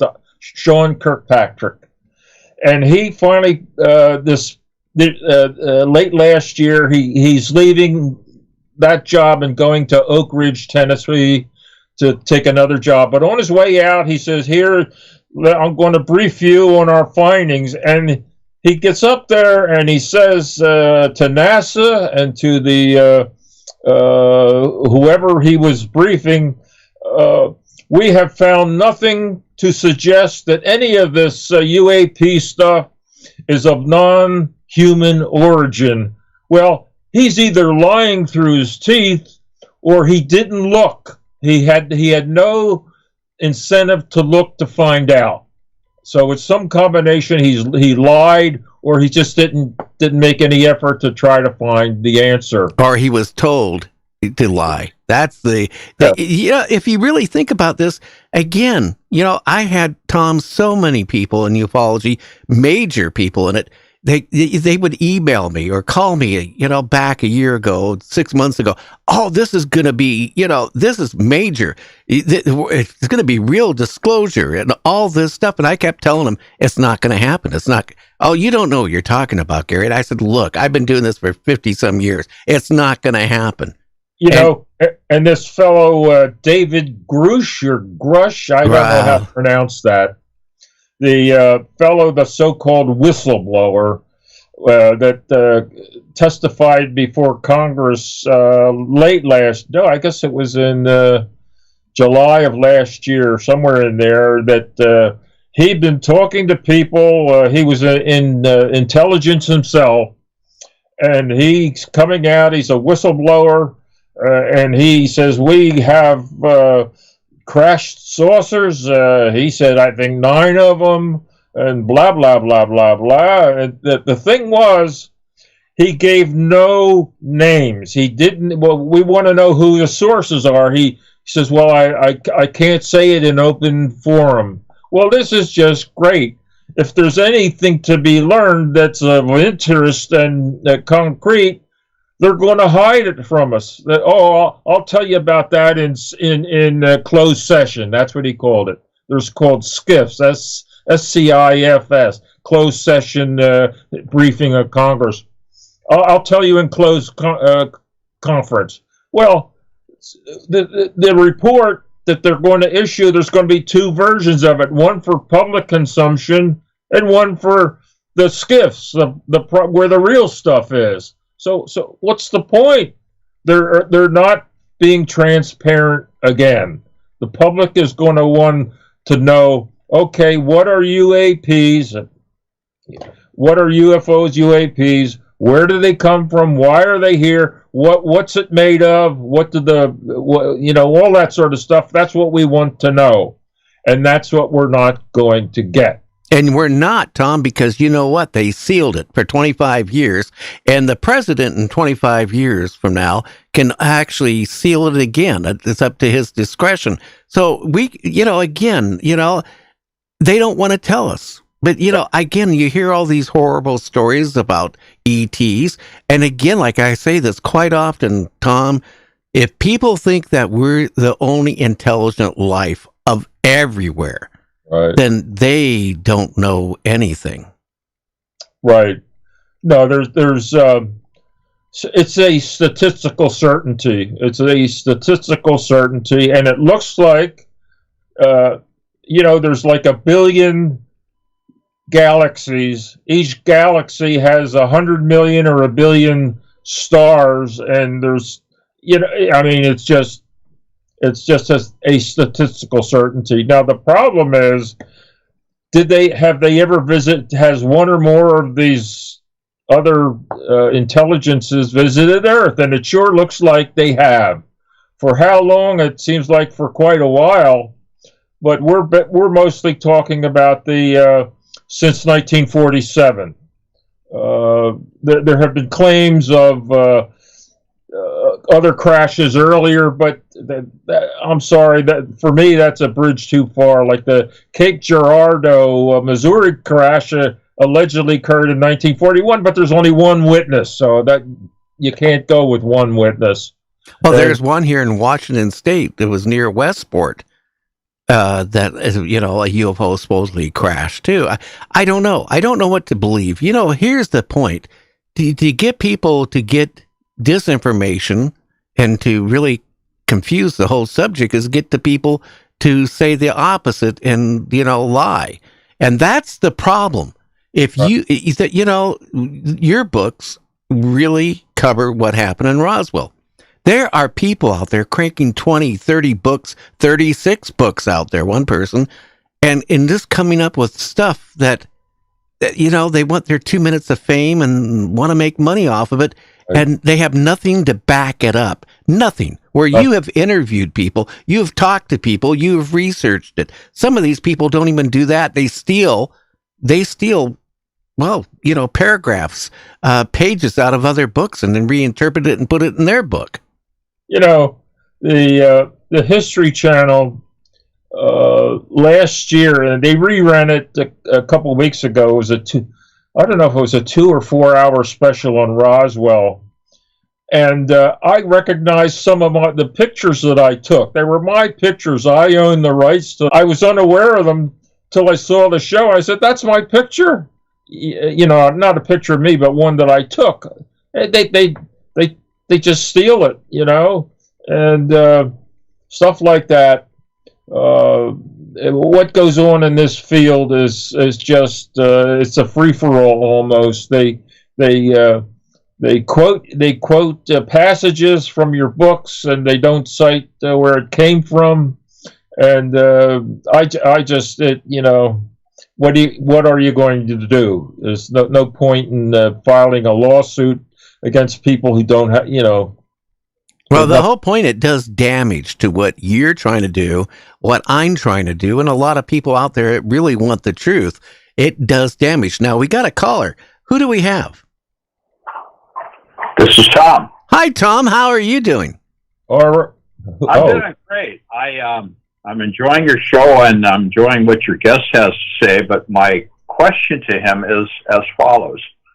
Me and 3 of my very close friends who have had very legitimate experiences with UFOs, and my question to your guest is, I know that there are many of us that have had very legitimate experiences, and what, in his opinion, is it going to take for any type of real disclosure to happen? I have my doubts watching that Congressional Dog and Pony show, and that's really what it was, that anything legitimate is ever going to come for the government. But I want his take on that. That's a good question. It is a dog and pony show. I think we used another term earlier. And but what it's going to take, did you say your name is Tom? Yep. Yeah, Tom, what it's going to take is a literal landing on the White House lawn, or some place where everybody sees it. There's no way you're going to be able to talk your way out of it. It has to be something like that. You remember the movie, was it The Day the Earth Stood Still, 1951? Something like that, where something happens that a lot of people see it, and that they can't, there's no way you can conclude anything else. Now, I'm surprised, because the so-called Phoenix Lights were seen by thousands of people, and there were actually two events there. One where, the lights going over the mountain. Sounds like Kate Smith, moon over the mountain. But and another one where this huge triangular-shaped craft overflew the area, and the governor of Arizona saw it. Well, there's thousands of people saw the same, and that didn't do it. But it has to be something that lands or crashes to where there's no getting around it. Okay, Roswell crashed in a remote part of the desert in New Mexico many years ago.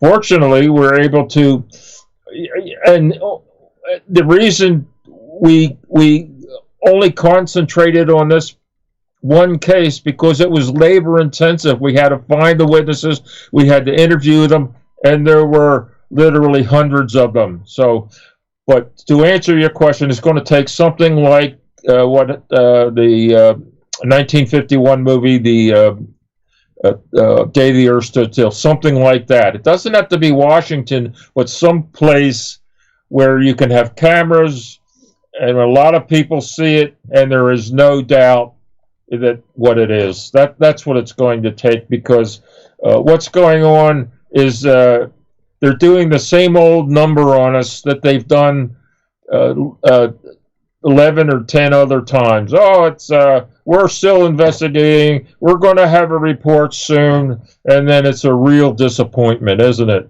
It's just a real disappointment. And anything that's good, we can't talk about it. We got to do it in private session. Well, isn't that what's been going on for, 75, 76 years? So way too long, and we deserve, as a population, to know what's going to happen. Could you imagine, Tom, tomorrow? Now, this is make believe, but tomorrow, in a football stadium, a UFO crashes right in the middle of it, where there's thousands of witnesses. Something like that. Yeah, we need proof. We really do. Or one crashes in the McDonald's parking lot. It'd get viral. Yes. Well, see, the Phoenix Lights, if you remember, they tried to make a joke out of it first, didn't they? They tried to make a joke out of it. Well, they tried to blame it on the Chinese lanterns. You know, the Chinese lanterns, it somehow got up in the jet stream and it came over. They came up with a lot of BS. Yeah. They even tried to say it was the National Guard from Delaware doing some. Now, the National Guard from Delaware, what are they doing in Arizona? Well, they're getting a tan.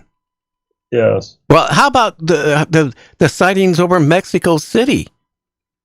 How do you dispute that? Well, that's Mexico. You can't trust them. Jaime Maussan, and that's Mexico. I know what you're talking. They have all these the lights cavorting up in the sky, and you still need that one though, Gary, that lands or crashes where everybody can see it.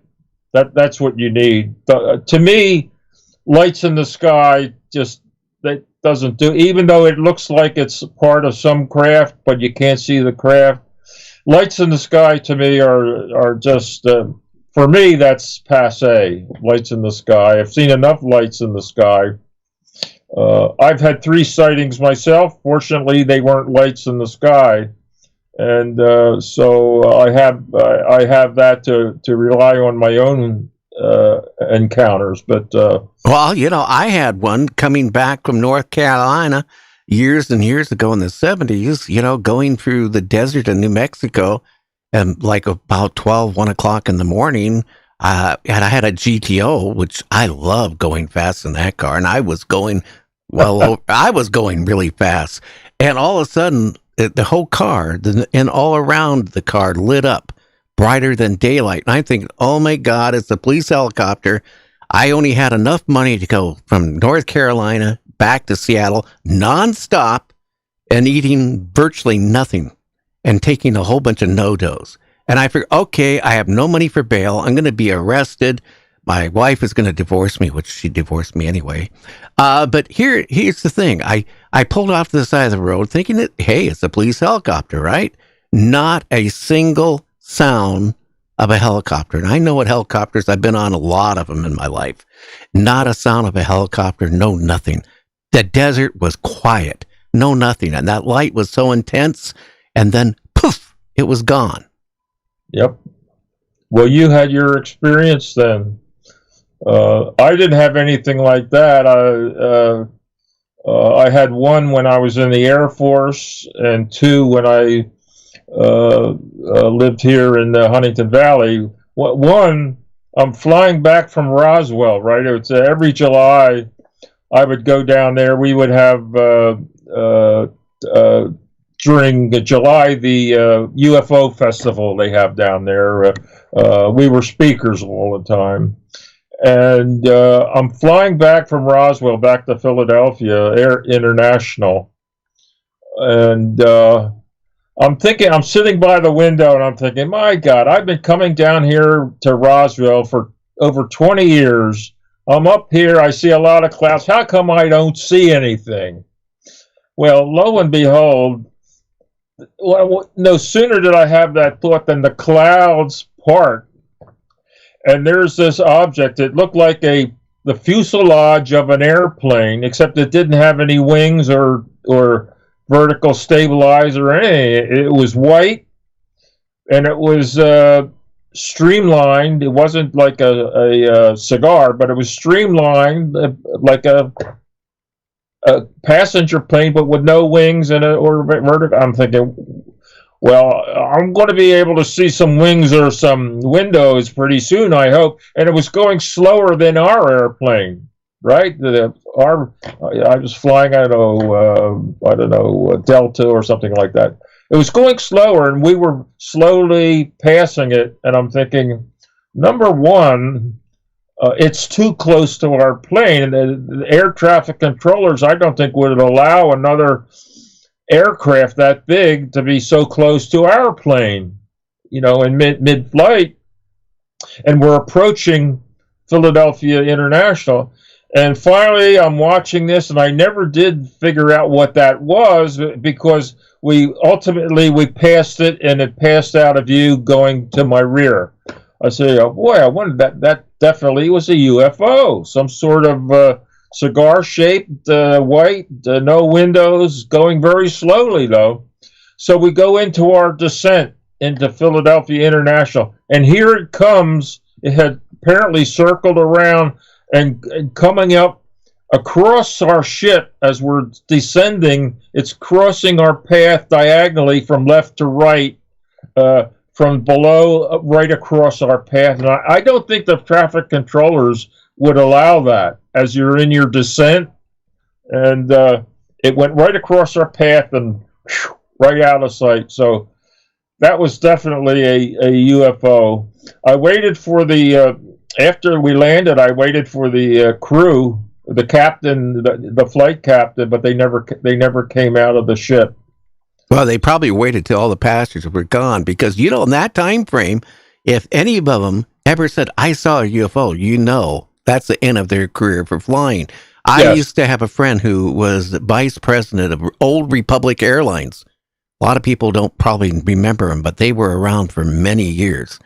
And he told me stories like when he was in the Air Force, he made a bombing run over North Vietnam, came back, and he had a UFO off of his wing. And it ended his military career, because he got on the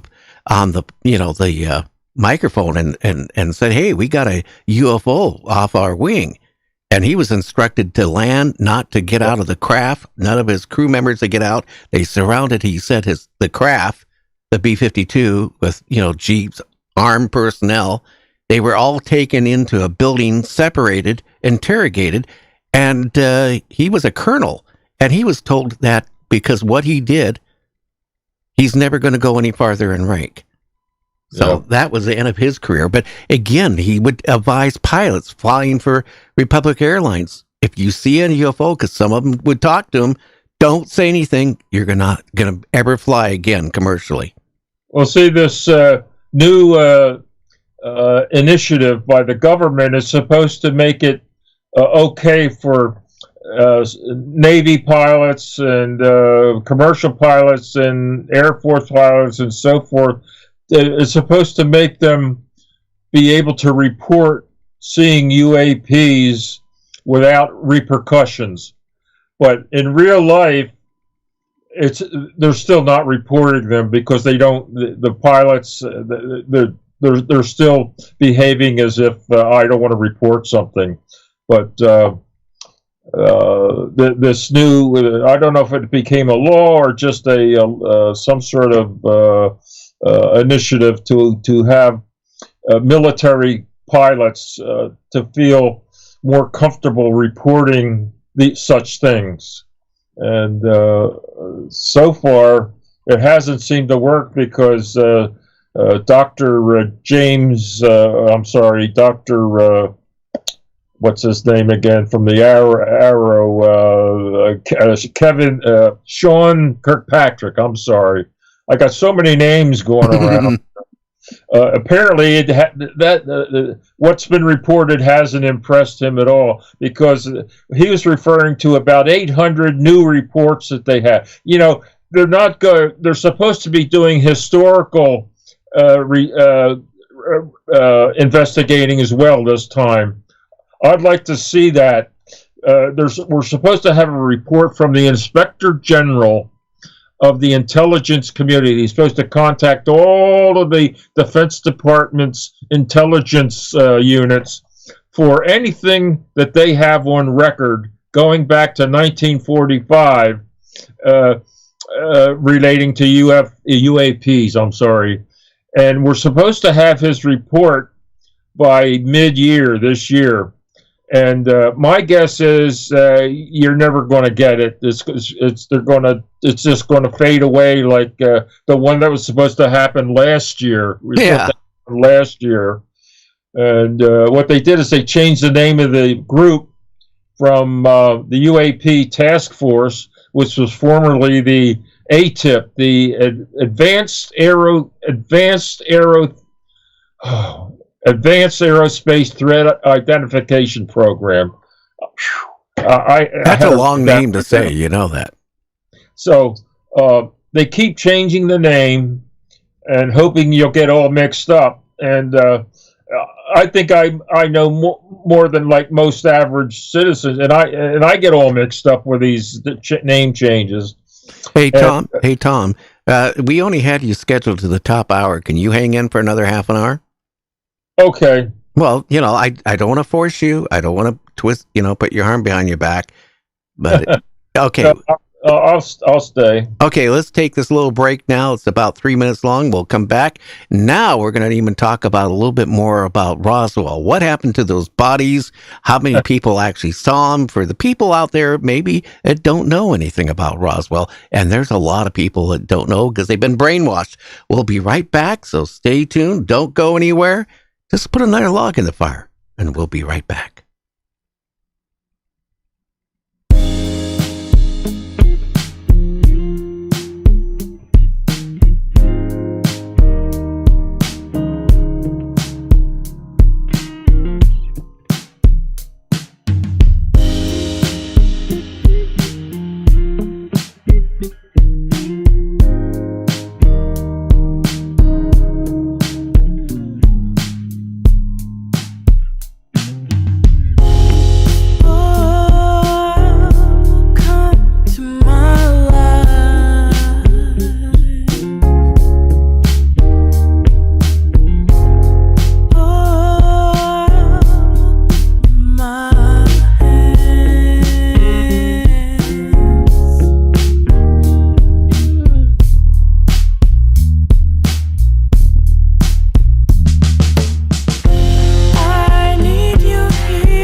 Hurry, hurry, hurry. Nice used previously enjoyed vehicles. Come on down to We Fleece 'em You Motors, a division of Dewey, Cheatham and Howe, where we treat all of our customers like family. Dad? Shut up, I'm working here. Sorry. Now then, all of our previously enjoyed used vehicles might even have an engine. And if you're asking about our warranty, we've got a warranty so ironclad, we fail to see any reason to put it in writing. And at We Fleece 'em You Motors, we stand by our unwritten warranty, no matter how long it takes for you to give up.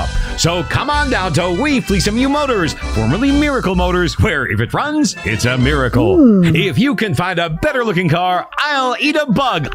Hurry, hurry, hurry on down and get that dream car that runs in your dreams. We're located at 727 Paymore Fleecem Avenue, next to Great Fleecem Bank. Police not welcome.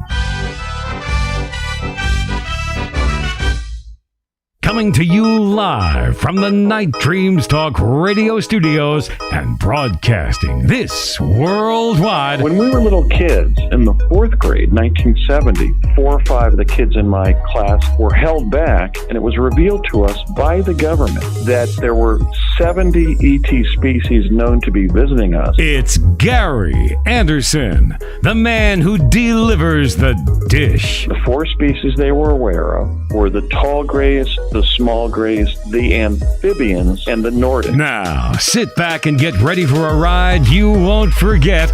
I mean, how could you? They're interdimensionals in time ships and not extraterrestrials in spaceships. And we're just getting started. And now, here he is, the real deal himself, Gary Anderson. That is me, and again, I could be imitated and on Memorex and you would never know, or I could be AI, artificial intelligence. Gee, you know that, JC, I could not maybe be real. This whole thing could be nothing but government conspiracy with AI intelligence. We wouldn't know unless we did a little research and found out. Yeah, Tom, we are back. So they have the wreckage of the crash. They put all these troops out, hand to hand, looking for the pieces of the craft. What happened to the bodies? That's a good question, Gary. The bodies were initially they were retrieved from the 2 crash sites and returned, recovered to the Roswell Army Airfield, which is 7 miles south of the city of Roswell. Well, there were two what we call body flights out of Roswell. The first one went from Roswell on July the 8th, 1947. The craft, the rancher himself discovered the wreckage on the morning of the 3rd, but that was the 4th of July weekend, and he didn't get it. He took some of the wreckage to Roswell on Sunday the 6th. So the first body flight was on July the 8th that we believe went straight to Wright Field, which is now Wright-Patterson Air Force Base. And those were the 2 bodies that were, I'm getting them mixed up now, but 2 of the bodies went to Wright Field on the 8th. On the 9th was another body flight that had 3 of the bodies. They first went to Fort Worth Army Airfield. Now it's called, oh my goodness. Well, it was called Fort Worth Army Airfield back in 1947. And they too ultimately wound up at Wright Field. Now, we don't know, no, 2 of them, so you got 4 of them now at Wright Field. The one that was still alive remained at Roswell for a period of time, we don't know how long, because we have a witness or 2 that recalls seeing the one, we call it the live one, at Roswell, and this would have been after the others had been shipped to Wright Field. So The next time we hear about it, we hear it from a former Marine colonel through his son, who was in the Air War College in 1948, actually starting in the fall of 47 or early 48. And the Air War College out of Montgomery, Alabama, they took a trip to Wright Field in the spring of 1948 as part of their training, how to administer an Air Force base. They were students. And this Marine colonel who was in the class told his son the story that while they were there at Wright, by then it was Wright-Patterson, they were taken into this hangar. Most likely it was the infamous Hangar 18, which was really Hangar 23.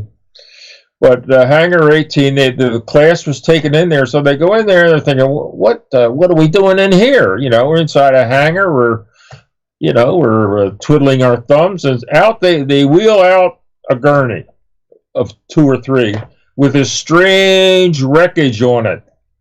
So they said, the people that we want you to take a look at this stuff. Tell us what you think of it. What do you think about it? Now, these officers in this class are supposed to, they're the best and the brightest that are thought of in their respective branches of the military that are going to take their branches into the future. The best and the brightest. Well, they're looking at this stuff. Some of them had heard of Roswell. Most hadn't. And so they're going, what is this stuff? Because there was a lot of memory metal. There was a real stiff stuff. You couldn't bend it all. Then the memory metal that was doing their little tricks.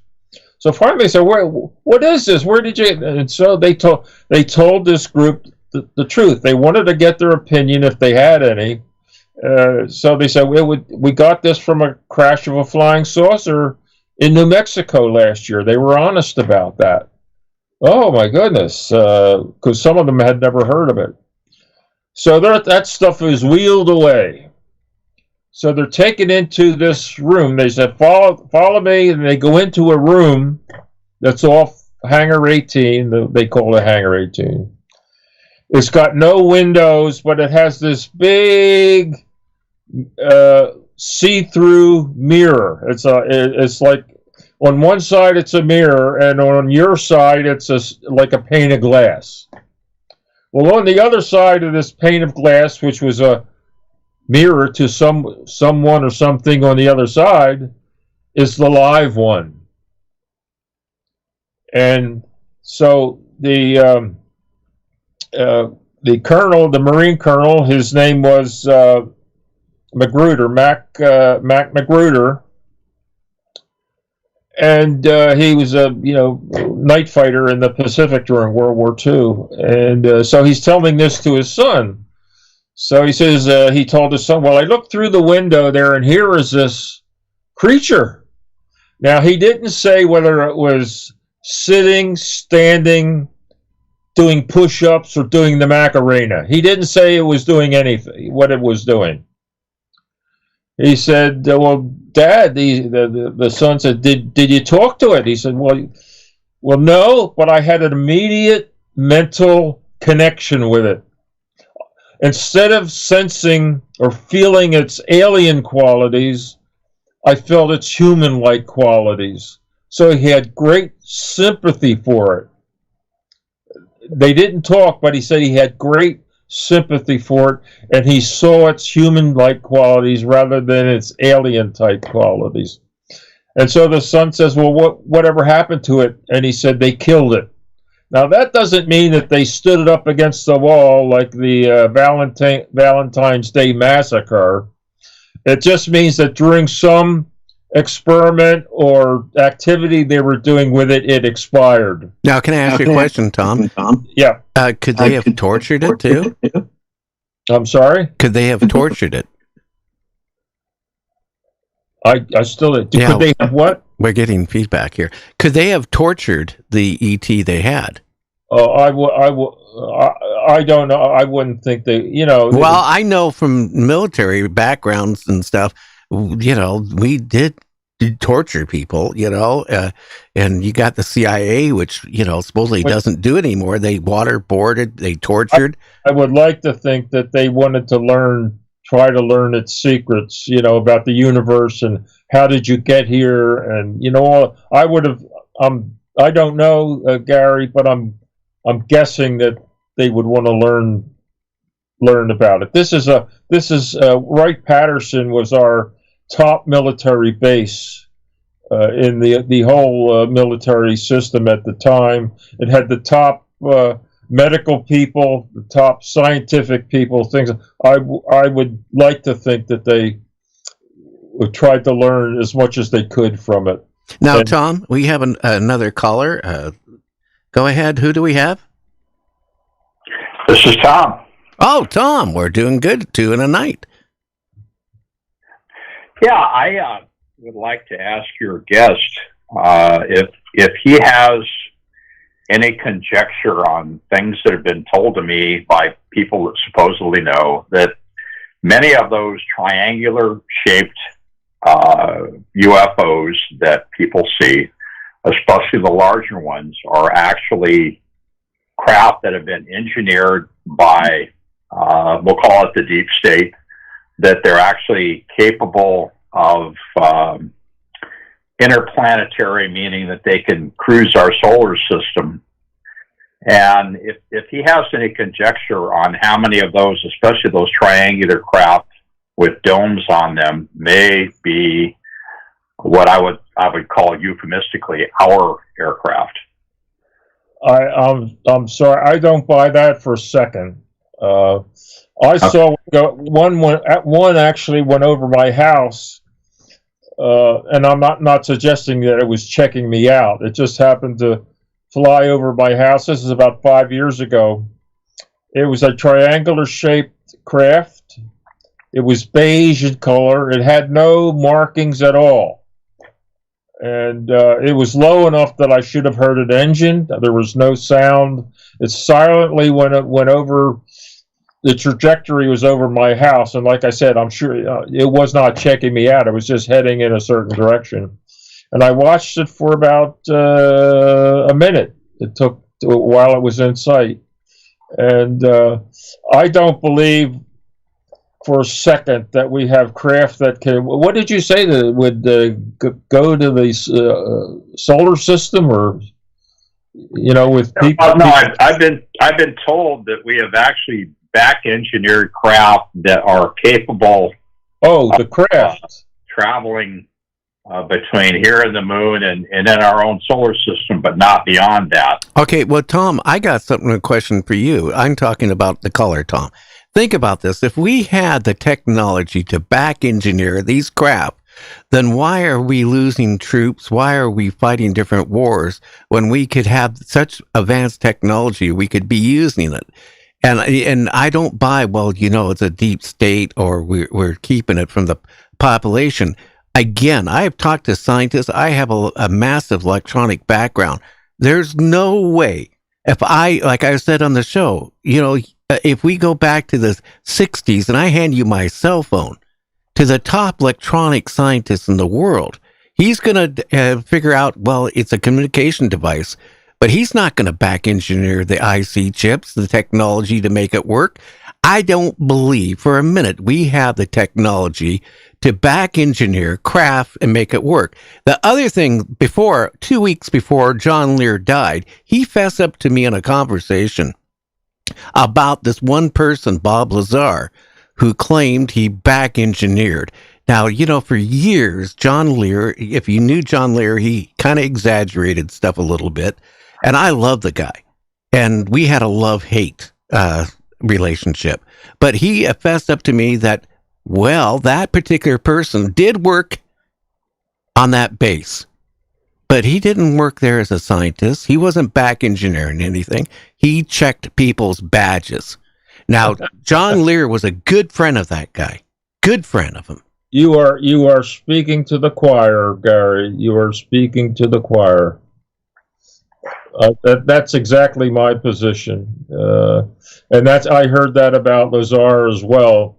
Is that he was on Area 51, but not in the capacity that he is trying to sell.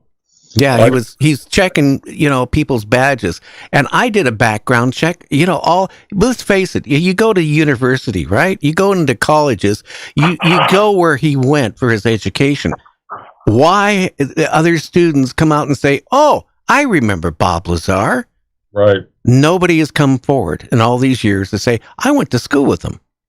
I have a friend who interviewed him a couple of years ago. Lazar claimed he went to Caltech. No way. And MIT.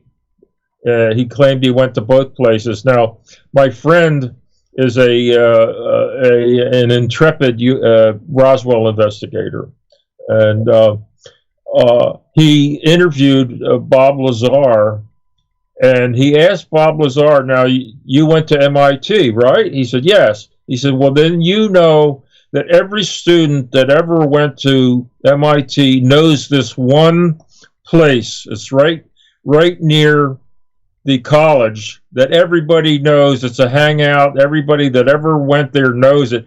And Lazar didn't know it. He didn't know the answer. So that was the clue to my friend that he was not telling the truth, because everybody know, and I don't know because I didn't go there, but it was a famous place where all the students knew about. And let's be honest, going back when he was making a lot of these claims on my friend's show, Art Bell, okay, even Art Bell said, no, the guy is not real. But he liked him on the show because it was good entertainment. But Yes. Think about it. We didn't have the technology to go through and expunge people's data as we do now, as we have for the last 20-some years. I think that was his. They expunged his name. He was so important that they expunged his name from the student rolls because he was so important. I think that was his answer to why he was not known in the administration or any students. Well, not the students, but his name did not appear in any student roll in either college. Oh, I can tell you this. They also used AI intelligence back then because they back engineered that off of craft. And every person that ever came in contact or ever knew about Bob Lazar, they erased their memory. How's that? Yeah. No, the thing is, Gary, he presents well. He's very glib, and it looks like he knows what he's so glib. He looks like, oh, well, he must be telling the truth. Look at him. He's not even blinking. He's not even, But the thing is, when you check him out, his education falls apart. And what you said about his checking badges at Area 51, it falls apart. It does. He was in the directory as the employee there, but I just don't buy a story. And he's welcome to come on my show. He won't even respond to me because he knows I'm going to confront him on this, because I take what you say and what some other people say is very important.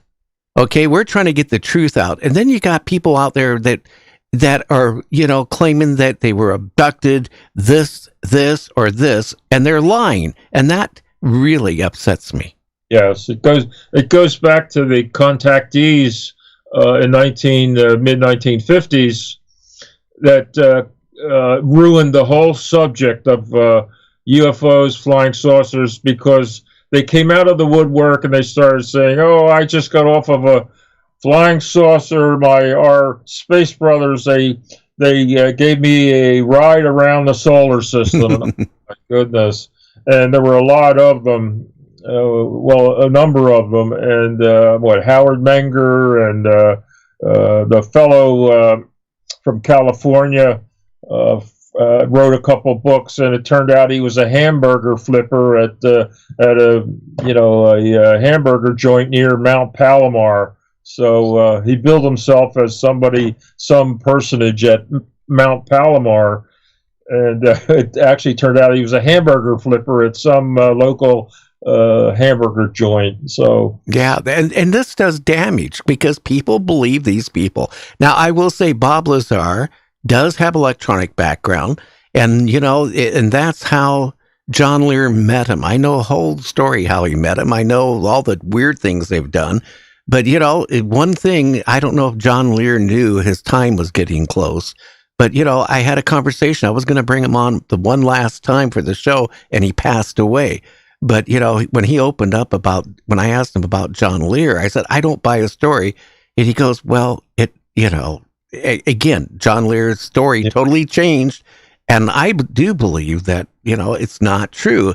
And, again, we name names. We name names. We don't, once in a while, we'll have somebody that doesn't want their name mentioned, but they're very few, but we name names of places and that sort of stuff. It took us 3 decades to get to the bottom of the Roswell story. And I believe it's the best covered, the best researched UFO case of all time. And it's a case that has everything. Well, Tom, I've had a lady on the show, I'm not mentioning her name, but she did a book about Roswell. I interviewed her about 2 years ago, and she said in this hangar, there was dead ETs propped up against the wall. I mean, come on, people. Never heard that. I never heard that. Propped up? No, I don't know. Like I said, we interviewed. I might have, and I'm sure the others as well that have written books. Up to, I would say, at least 1,000 people have been interviewed, and nobody has mentioned that. Yeah, nobody has mentioned that. And what is important to us is that the people that we name, they all have a little piece of the puzzle, right? It's like a big jigsaw puzzle. Each person only knows their little part. They don't know the whole story. And because someone who comes along and knows the whole story, boy, all the red flags would go up on me. But and it was up to us to put the jigsaw puzzle together to where we believe we have the story, and the only thing we're missing is a piece of physical evidence. And we know there are some out there, because the civilians got to the crash site before the military did, because they were used to having, being near the air base, they were used to having planes crash. And whenever they went out, the ranchers and the ranchers' children, they'd all go out to the crash site, number one, to see if they could help anybody that might be injured, and number two, to take souvenirs. They called the little... the little pieces of wreckage, they would take a little piece of wreckage. So we believe that happened also at Roswell. Well, think about this. If anybody, handed down relics from Roswell, maybe they're scared to go public about it, because, again, when you think about, the guy knocking on people's doors, and it was a kind of subtle threat, like something could happen to you. I mean, maybe that, and let's be honest with you, time has went by.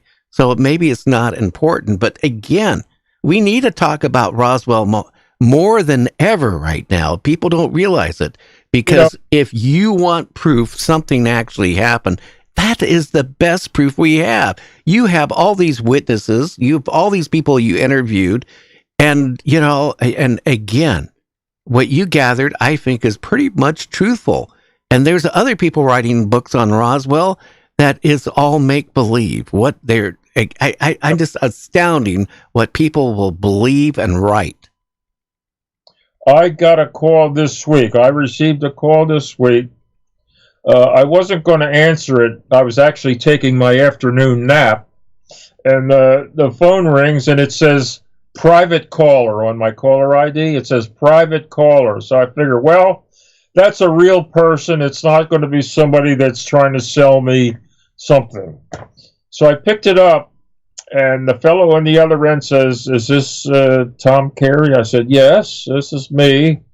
He says, "You are my hero." And I'm thinking, what is this? This guy, what is this? He says, elderly. He's not a kid or anything. He said, "You are my hero." I said, "Why?" He said, "I just read your book, Witness to Roswell, and let me tell you, you are my hero. That you say it all, and it tells me everything I want to know about Roswell."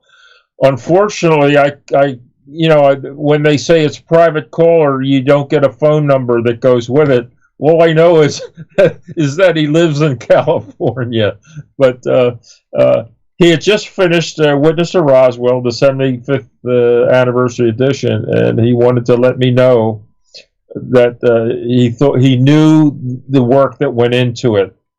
And, well, you guys did put a lot of work in it. You put hours and hours and interviewed so many people and grandchildren and all this stuff about, what happened. That's better than somebody just sitting in front of their computer and writing a book about it. Yes, we did a lot of field work. I've been to Roswell, I'd say, 30 times, 35 times. Others have been there more. But you can't, to do an investigation, you have to visit where it happened, whether it's a murder or a crash or something historical, something important. You have to visit the site. You can't just sit in your desk, living room, waiting for the phone to ring. That's not going to do it for you. Although we did, Gary, I have interviews, recorded interviews. I have about 200 cassettes that I have archived and need to be transcribed, going back to the early days, and I just don't have time to do it. But I have to find time to transcribe these for history. And I must have a couple hundred hours of taped interviews that I did. Well, that's more than the government did. That's more than anybody else did. And that is very important because, again, that is our gun, our flaming gun, that it actually happened. Ow! I got to say, can you share where they can find your books? If you have a website, whatever you want to share, please do. Well, you're not going to believe this, but our website that we put up in 2007 somehow was taken over by the Chinese. So we don't have a website. I do have Facebook and what do they call the one? LinkedIn. I do have LinkedIn and Facebook, and my phone number and my emails are in any of our books. We have 10 or 12 books that we have written. At least 4 or 5 are still in print, and you can get in touch with me that way. But our website, we lost it to some Chinese outfit that wanted to sell it back to us. Yeah, I know how that is. Oh, I couldn't believe that. For a lot of money, too. Yes. So, unfortunately, our website is gone. But where can they find your books? Our book, the 4 of them, the Witness to Roswell, the 75th anniversary edition, UFO Secrets Inside Wright-Patterson, Roswell, the Ultimate Cold Case, and 1 or 2 others. You can get them at either Barnes & Noble or, of course, on Amazon. And Barnes & Noble has a website, too. So Amazon, Barnes & Noble, those are the main distributors of our books. And I'm trying to think. Most of the others are out of print. So yeah, they might be able to find them on eBay. Oh, yeah. Oh, for sure. For sure. Well, Tom, I want to thank you for hanging in that extra half an hour. And most of all, I want to thank you for coming on tonight on short notice. Well, it was my pleasure, Gary. It's been a while. I think it's been about a year since I was on last. And I'm happy to do it. I'm always happy to talk about Roswell. The case is not passé. It's the best case we have for proving alien visitation. And I have you ever tried to contact a congressperson or a senator? I did, and I got one of those form letters back. Yes. Yeah. It was a joke. I'll be honest with you. You know what I did when I watched it all on TV? I sat there after the show. I was watching, the reruns of it or whatever. Okay, the recaps of it, and I had my soda, I had my popcorn, I had my feet propped up, and I was laughing. It was like the best comedy in the world. Yeah. You did watch the government hearings, right? That's what I'm saying. I watched it all, and very disappointing. Yeah, well, especially when they asked this one person and testified in the CIA and some other organization. Well, in national security, did Roswell happen? No, it never happened. That was the other point I wanted to make, Gary, was that this Sean Kirkpatrick, somebody asked him about Roswell. He said, oh, no, it was a combination. It was a Project Mogul. First he said he took a deep dive into Roswell, a real deep dive research. And anybody that comes up and says it was Project Mogul and these dime store mannequins from the sky has not taken a deep dive. All they did was they read the two government reports on it, and that was it. Well, maybe they read one of Preston's books out there. I don't know. What they should have done is got your book and read it, and they would have educated themselves. Well, I'm of a mind to send them at least, Witness to Roswell, our latest book, but I have no confidence that they would ever read it. No, but I would hide all those cassette tapes because you never know. They might come knocking on your door and want it to get rid of it. Well, that represented a lot of work. There are a couple 100 hours worth, Gary.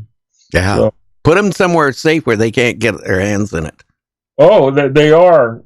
Some of them, most of them I haven't touched since I recorded them 30 years ago. I haven't laid my hands on them. They're still there, and I have them in such a way that they're not degraded. They're still good. Great. Well, hey, Tom, you have a great weekend, and if anything breaks, get a hold of JC, and we'll get you back on. How's that? Okay, I certainly appreciate it, and you have a great weekend. All right. Okay, thank you again for coming on, Tom. All right. Oh, I want to ask you one. Yeah, go ahead. You can see my picture up there, right? Well, let me go back to that camera. Yes. Do you see the Philadelphia background behind me? Yeah, it's beautiful. Okay, I just wanted to know because if you don't have that, all you see are all my books. Oh, yeah, I don't see your books.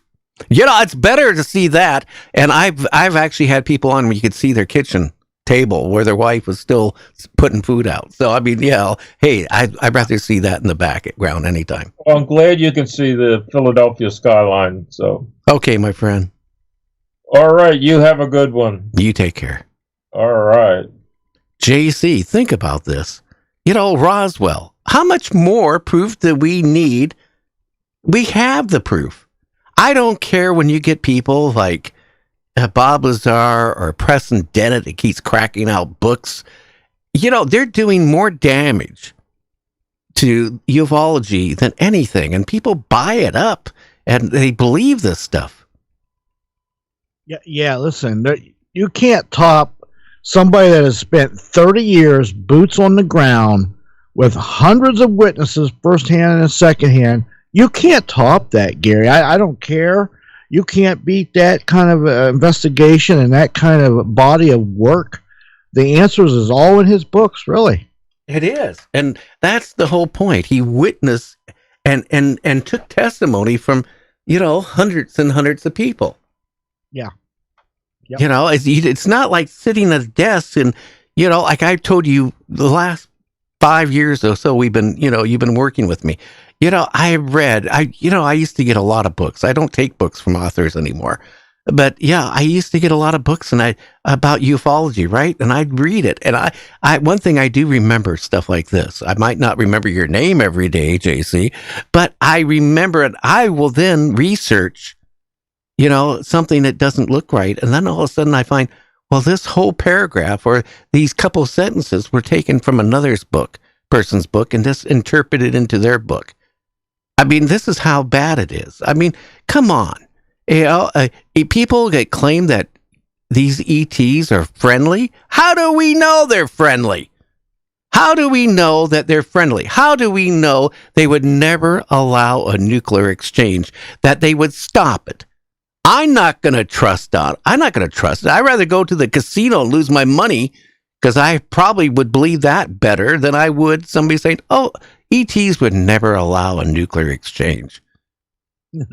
Yeah, well, if you're going to put all your chips on that one, you may, that's a risky one. You may come out on a losing end, and that's a one-time loss on that one. Well, look what happened twice in Japan. The ETs didn't stop that. No, they sure did. They let it happen. And how about all the nukes they're letting off? Didn't they let some off in space years ago or up in the atmosphere? Yeah, we did that too. Yeah, that was crazy. Yeah. How about, let's nuke the moon? Or was it the moon they wanted to nuke, or one of them planets? Yeah, they want to do that. And look what we did in the Pacific. We took a Polynesian country or island, right? We moved off all the living people off the island, and we nuked it to the point the island didn't exist anymore.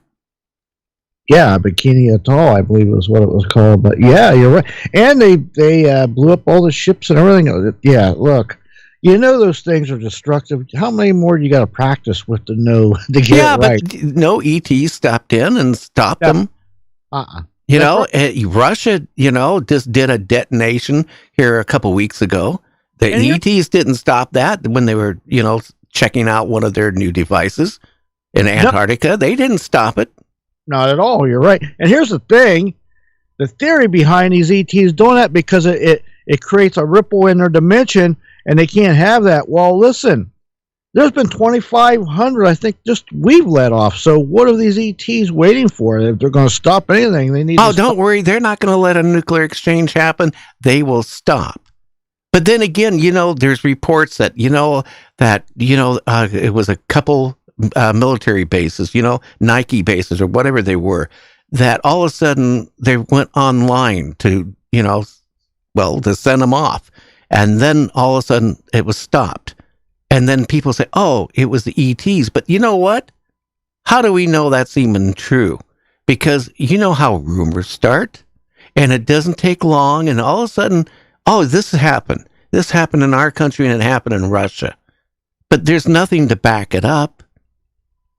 No, you're and listen, if your military, especially an installation that has nukes, is admitting that they couldn't control it from being shut down offline, that's makes you feel more insecure than hearing the enemy is going to come in. Yeah, well, some ETs can decide, okay, we're going to just let all your missiles fly, just to prove a point. But again, you know what? I sure wouldn't want to be living in San Francisco and have a bird come flying towards, San Francisco, one of those hyper missiles, right? That is going to disperse a whole bunch of nuclear devices, right? Don't worry about it. They're not going to detonate. No, those just make everybody turn into a shadow somewhere. I mean, come on. Yeah, no, listen, like I've said, I think we let off over 2,000, probably Russia and a bunch of other countries are close to that. If these ETs were going to stop this stuff, they really dropped the ball way back when. Yeah, if Bob Lazar wants to come on my show and talk about what he did at Area 51, if somebody knows him, I'm more than willing to talk to him. But I know some stuff, both from Art Bell that has told me in the past and what the late John Lear told me. I would love to talk to him because I honestly don't believe it. And if he can prove that I am wrong, I want to know. I'll apologize over the air. And that is a fact. And again, back engineering and flying craft, I don't care what technology we have. It's just like, we can't do it. There's no way we can take something so far advanced and back engineer it. We can get ideas, but to actually engineer it, well, if we have it, why aren't we using it? Oh no, we got a secret space force, and they're fighting Martians, and they're fighting the Nazis, and come on. And even I was watching a show last night, JC, about Admiral Berg, okay? And again, in Antarctica, And it's twisted all around that, they flew in this big cavern. Planes flew into it. In this cavern, like this huge tunnel, right? And when they came out on the other side, there was this like trees and water and rivers, and there was like a civilization there. Again, it's been proven that his mentor, his book he wrote about it, wasn't really his. That somebody made it up and it was on the internet, and all of a sudden, it's now the truth. Yeah, well, that's how stuff becomes a telephone game, only in real life with books and the truth, and it's the gospel, but it's not. It's not. Listen. Here's the thing about Admiral Byrd and that whole thing. There was almost a whole fleet. How many thousands of men that went? 3,000 maybe or something or whatever it was. No ship was sunk, by the way. If you go back and trace that down, JC, not a ship was. A couple got killed because it was a training mission, and a plane or two crashed during it.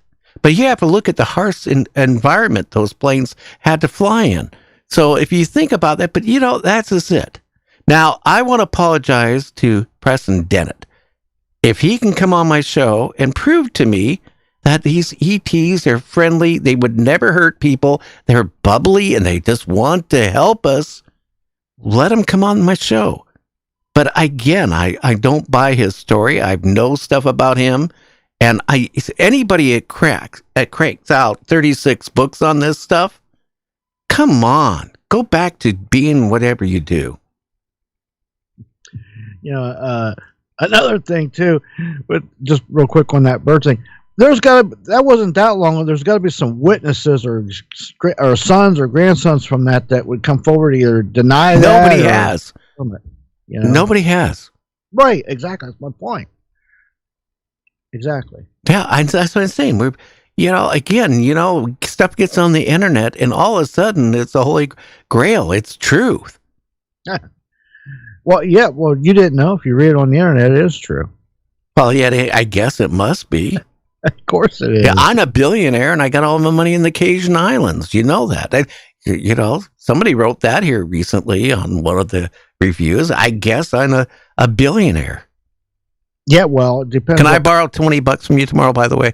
No, just think about that. I mean, I guess, it's real. Yeah.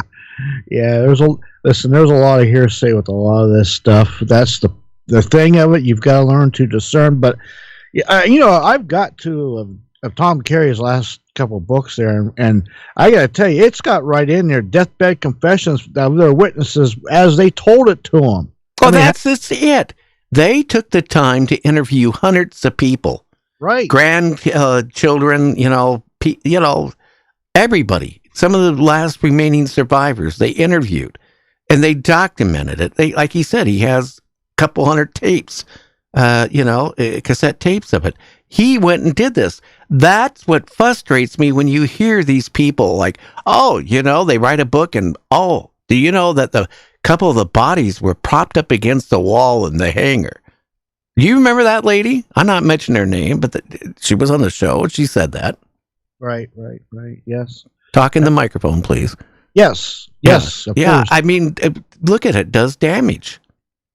Oh, it does. And I'm just fascinated with 30 years of the blood, sweat, and the tear, and the time away from family, and the money spent, boots on the ground investigating this. Think about that for 30 years, and all the witnesses, and because he lives on the East Coast, man. Roswell's like 2,500 miles west of him. Yeah, and you have to fly there and back and forth. You're not going to drive that's a long drive. You're going to fly.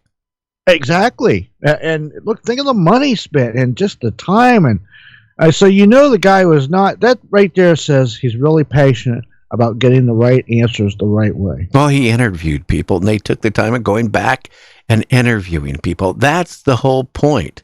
I mean, you're welcome to write any book you want about UFOs and back technology and stuff like that. I mean, again, Travis Walton won't even come on my show. Why? Because we had a couple of his workers that were with him when he was supposedly taken. You remember that? I do remember. Yes, John. Yeah, and yeah. Again, I don't buy his story. I'll be honest with you. You know, a person can say their story over and over again for years. And, you know, and people, his story never changes. Well, yeah. And why would it?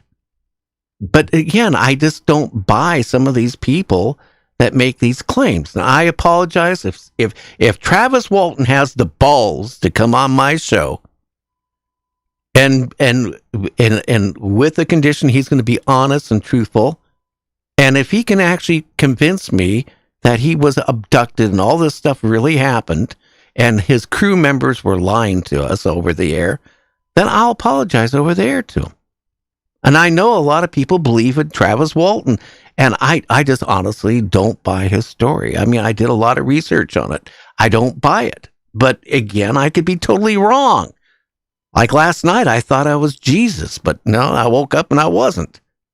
Was you really Jesus? I mean, what's going on here? Tell me. I don't know who I was. I was Satan. I don't know. I'm frustrated. Okay? I want the truth. I don't want any bullshit. And you know, through the years, how many people we've interviewed. We caught a lady that was the publisher just put out her book.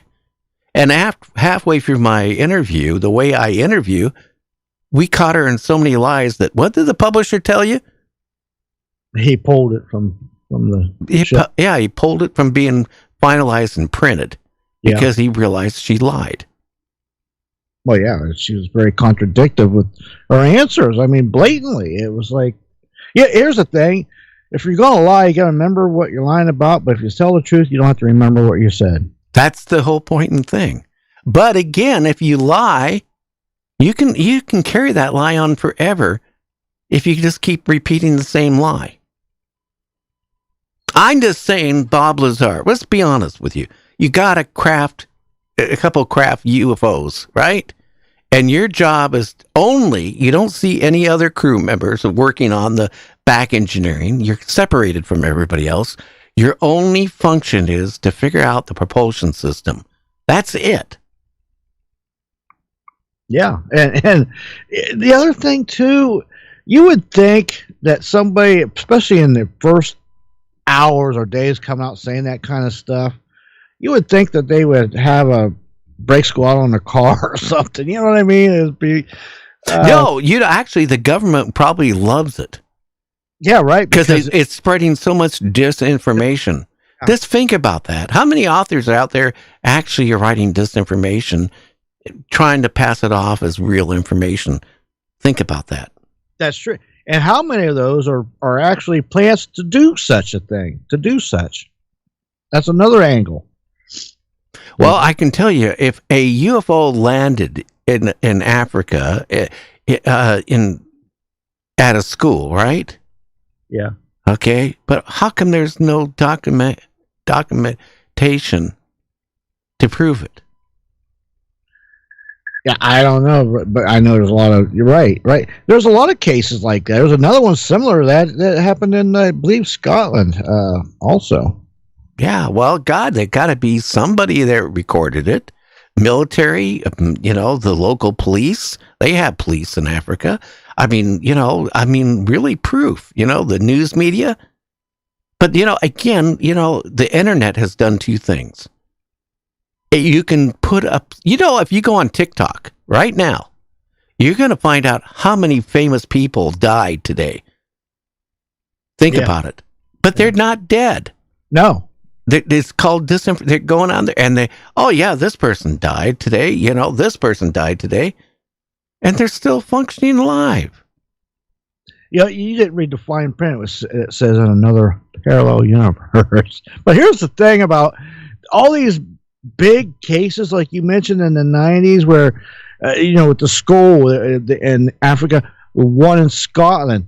Here's the thing, today, in today's times, almost, Gary, everybody has a camera linked to send information out immediately all over the world. But mysteriously, there's no big UFOs landing on a school property today with hundreds of kids and teachers. Think about it. How there would be your what do you call it? Your moment or your ha-ha. Well, you're going to be a millionaire. You can sell it to one of those publications. Right. So how come that stuff doesn't happen? Think how many times it happened in the 90s. There was 2 cases. Why doesn't it happen now when everybody's got a camera? Because it never happened because you had no way to prove it because people weren't walking around with cameras.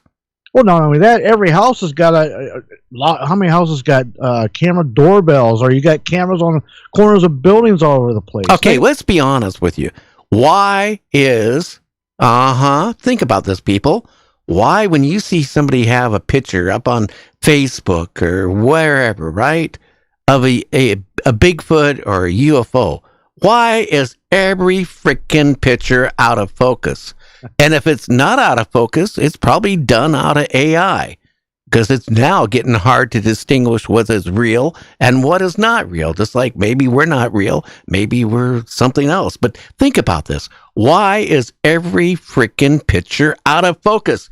The only way I can get my camera, my cell phone right here, a picture's out of focus, is I put my sticky fingers after eating a maple bar on front of the camera lens.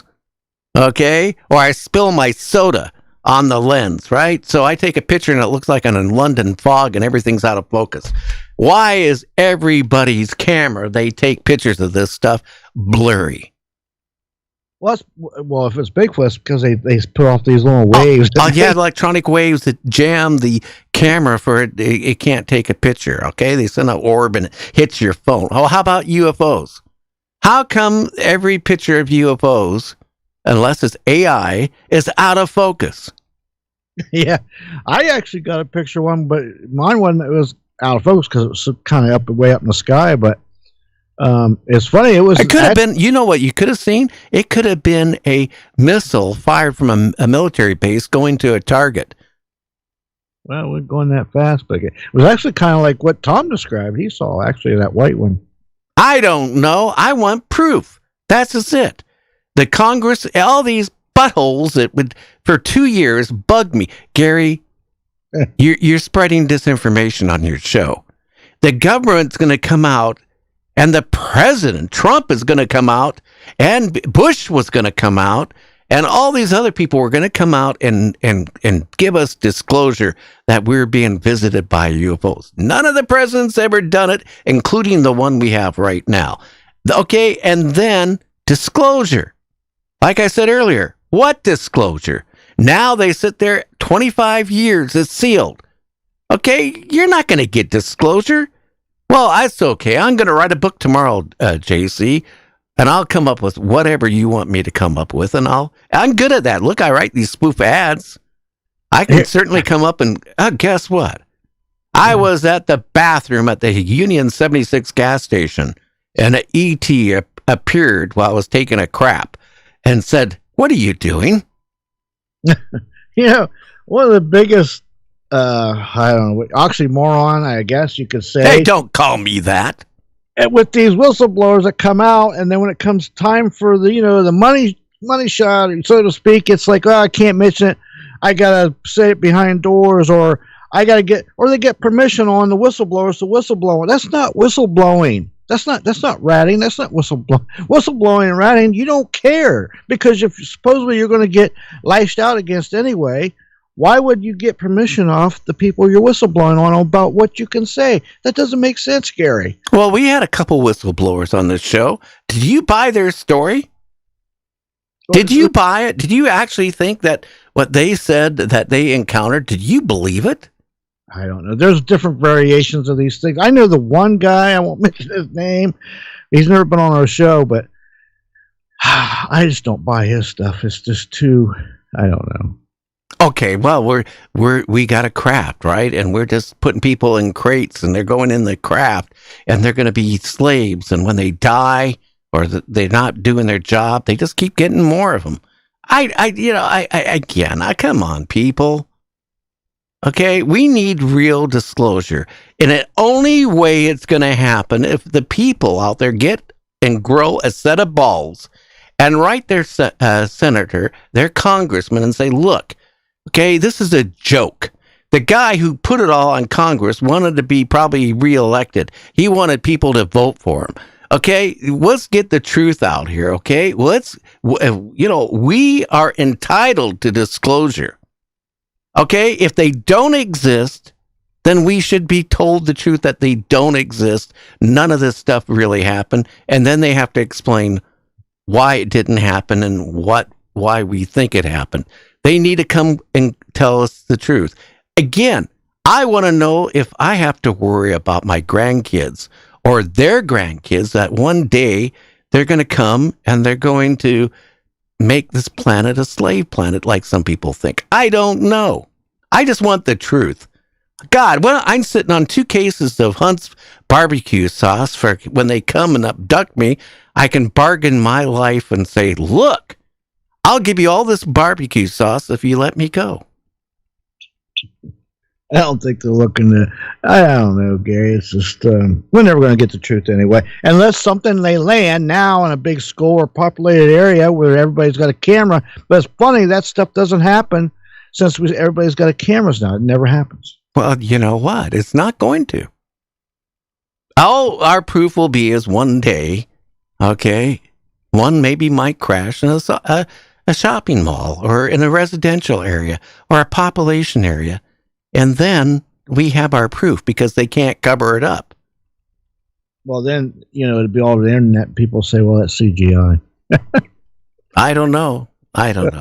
Well, who's some of our guests next week? Well, coming Wednesday, we have Michael LaFlemme coming on. He's going to be talking about Atlantis and some other places like that. That's going to be very good. And then we have Michael Ferrantino coming on. He's going to be talking about, he's got all different things about, physics and quantum stuff and mechanics and UFOs and that kind of stuff. And then we have Stephen P. Jarshow coming on. He's going to be talking about AI in films, Gary. That's what I was going to ask our guest, Lee, tonight, and I forgot. That's it. Now they can regenerate like Elvis Presley. I just watched a video the other night of AI intelligence of Elvis Presley being live, and they can actually even project it now with a hologram on a stage, and you can be 10 feet away from it, and you would swear that's Elvis Presley. They can even put, with AI intelligence, they can make you look like Elvis. Well, thank you very much. But yes, and then we have Marcus Allen coming on also. So on a second guest next Friday. And then the following week, we got some more famous movie stars and stuff back on the show. So tell your friends about us. We're now live on, or Twitter or whatever or Twitter. We're live on Facebook. We're live on naturally YouTube, and we're live on Instagram, I believe, or somewhere else. And next week we're going to be live on TikTok too. You know that. That's what I hear. I'll have to check that out. Yeah, but you got to talk louder.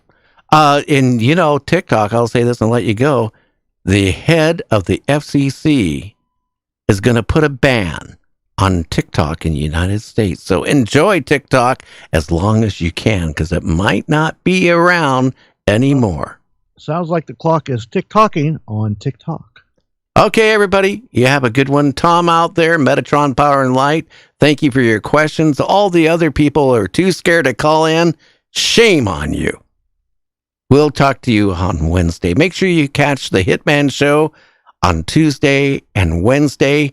It's important. Listen to it. Get educated about ghosts and scary stuff. Till then, everybody have a good one. We'll catch you on the other side.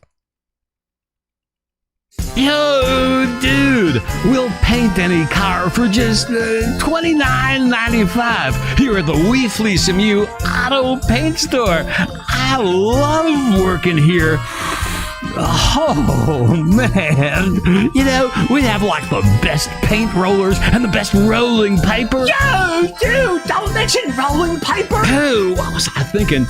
Oh, that one's got a fresh coat. Anyway, we've got great warranties too. Warranty is void if you use the car in wet weather, or you wash the car, or you park the car in the sun, or you park the car at night. Whoa! So come on down, hang out, we'll paint a few cars at We Fleecem You Auto Paint Stores, right next to the We Fleecem Airplane Glue Factory.